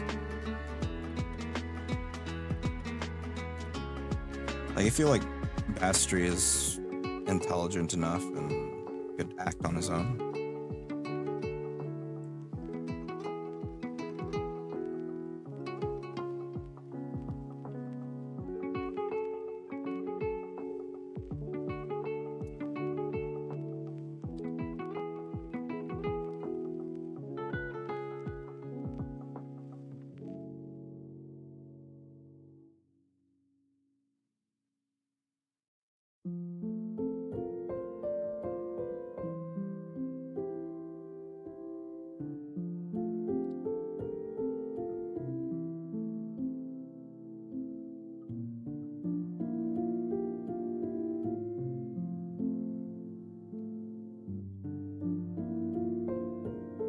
I'm just gonna see how the offset is if I were to make this one an even split.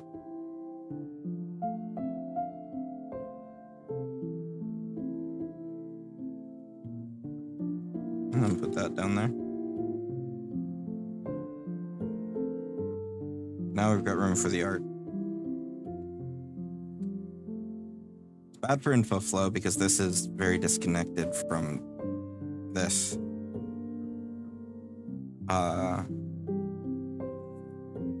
Sometimes you gotta do what you gotta do.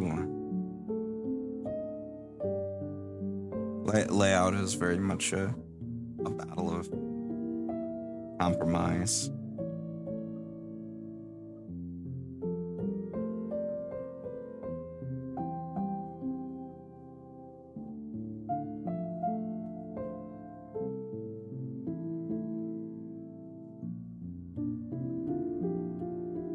So let's find her artwork.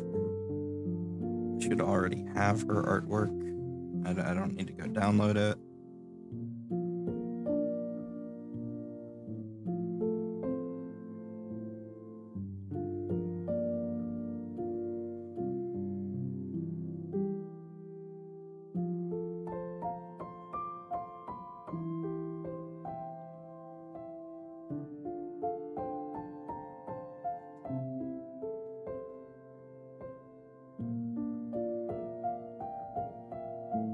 And like, because there's rules for writing creatures, and it's like you each sacrifice an action. Whoopie whoopie, you know?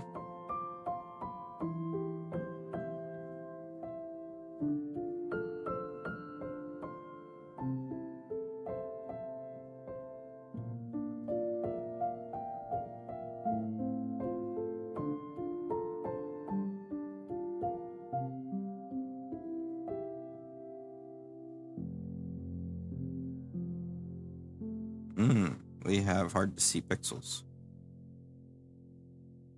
Yes, there's a glow here. It's not being seen.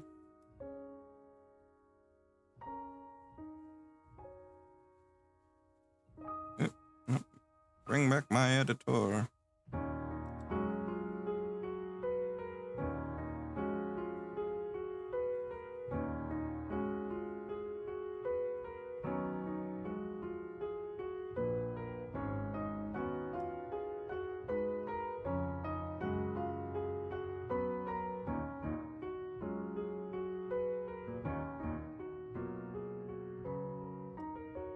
Okay, let's close up.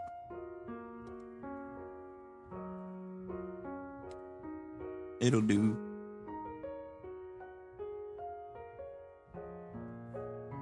That'll do, pig, that'll do. I don't even know what that's from. Just grew up hearing it all the time.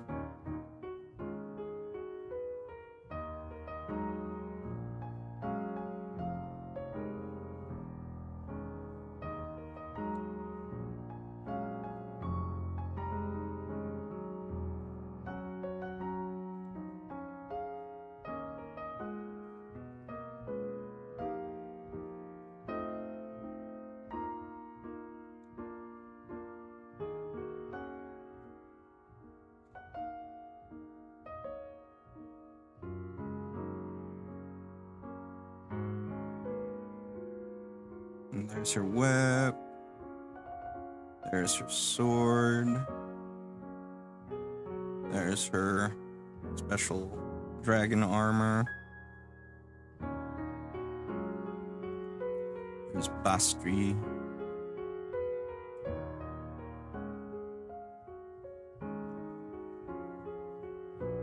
Alright, Charlie. Have a good one. I hope you have fun. Hope your campaign planning goes well. And whatever else you've got planned. Thanks for hanging out.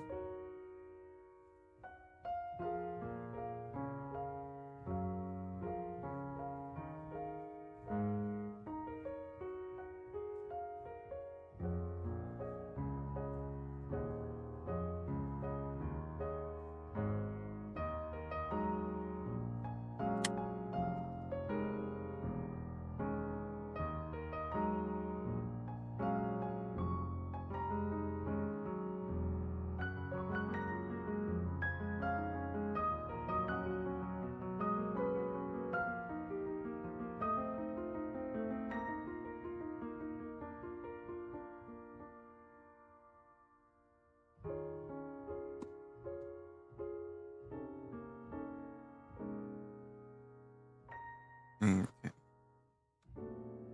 Make sure we save. Saving is good.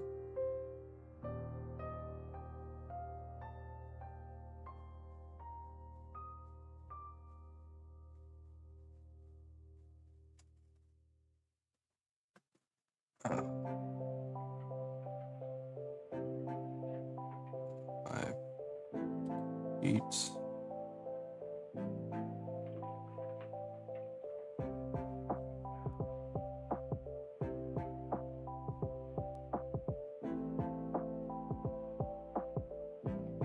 These are backwards.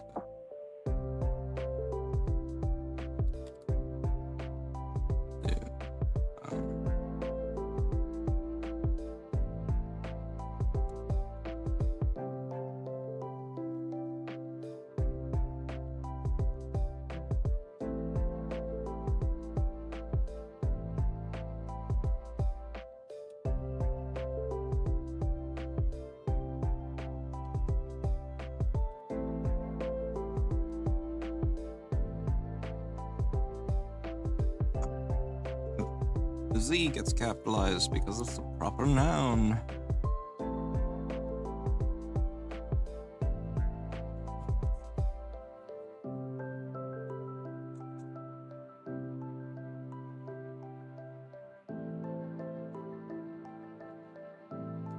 Capitalization on magical items, it's weird.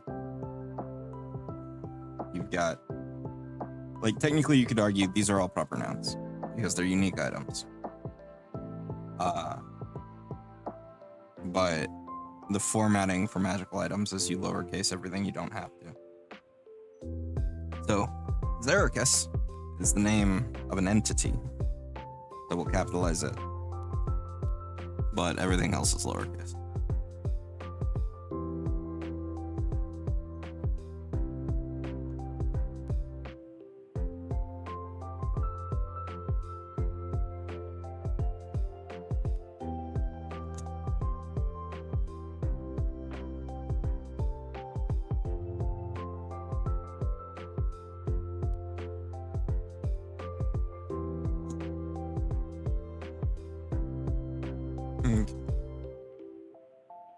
So, as a decent amount of work done today, we started back on page 39. We're now on page 48, so 9 pages. And I think I'm gonna do a few details here and probably close up the stream for today. Been a bit of a week for me, so I don't quite have the spoons to keep going for 3, 4, 5 hours. I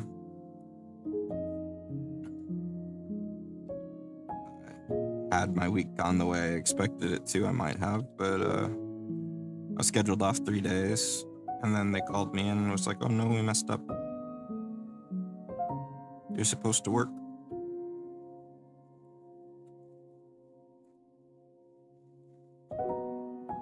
Which really just threw a wrench in my whole quote-unquote weekend.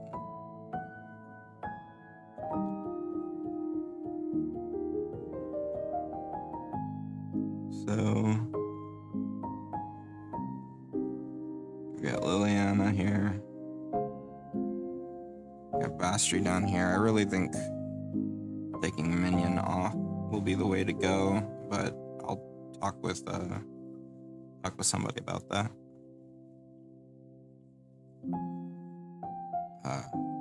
Because since the time that this was done, I've since realized that Minion is a very player-facing trait. It doesn't work so well outside of that. It's easier to just make an ability that says they only take like 1 action unless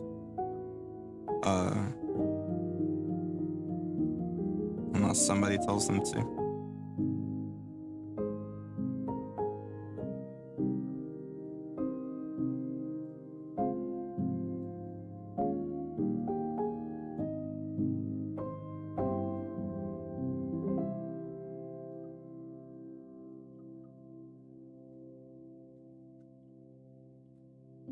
Let's go check on Hinerdell, make sure I give him all of his action symbols and stuff.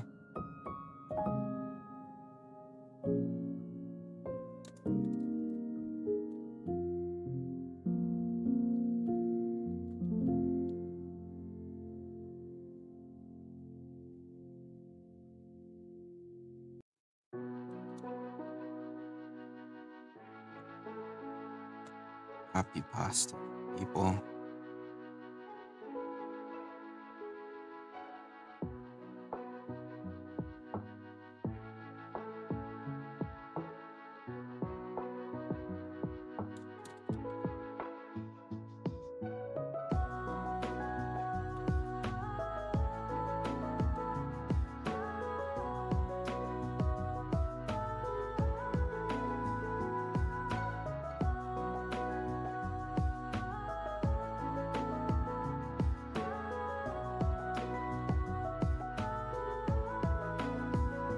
And for anybody who's watching that's interested in the Codex coming out, even just this sort of early version that's more of a, hey, this is what we've got part of. I will be editing it before it goes out.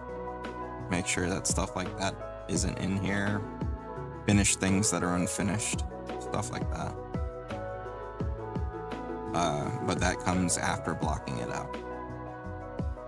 So we're nowhere near done, but we're still 48 pages in. So that's something. But I'm gonna go ahead and hit save, and we are going to find somebody to raid.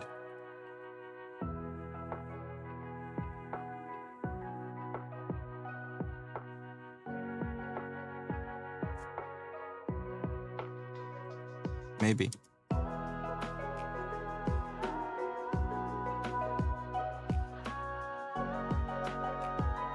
Oh, I just realized my stream info was wrong this whole time. Whoops.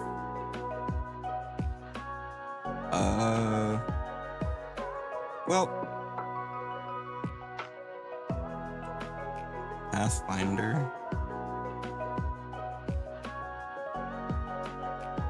Do we have anyone playing Pathfinder right now? We do not.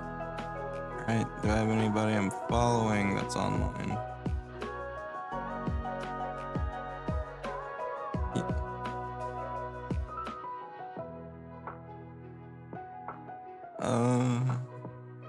Sure.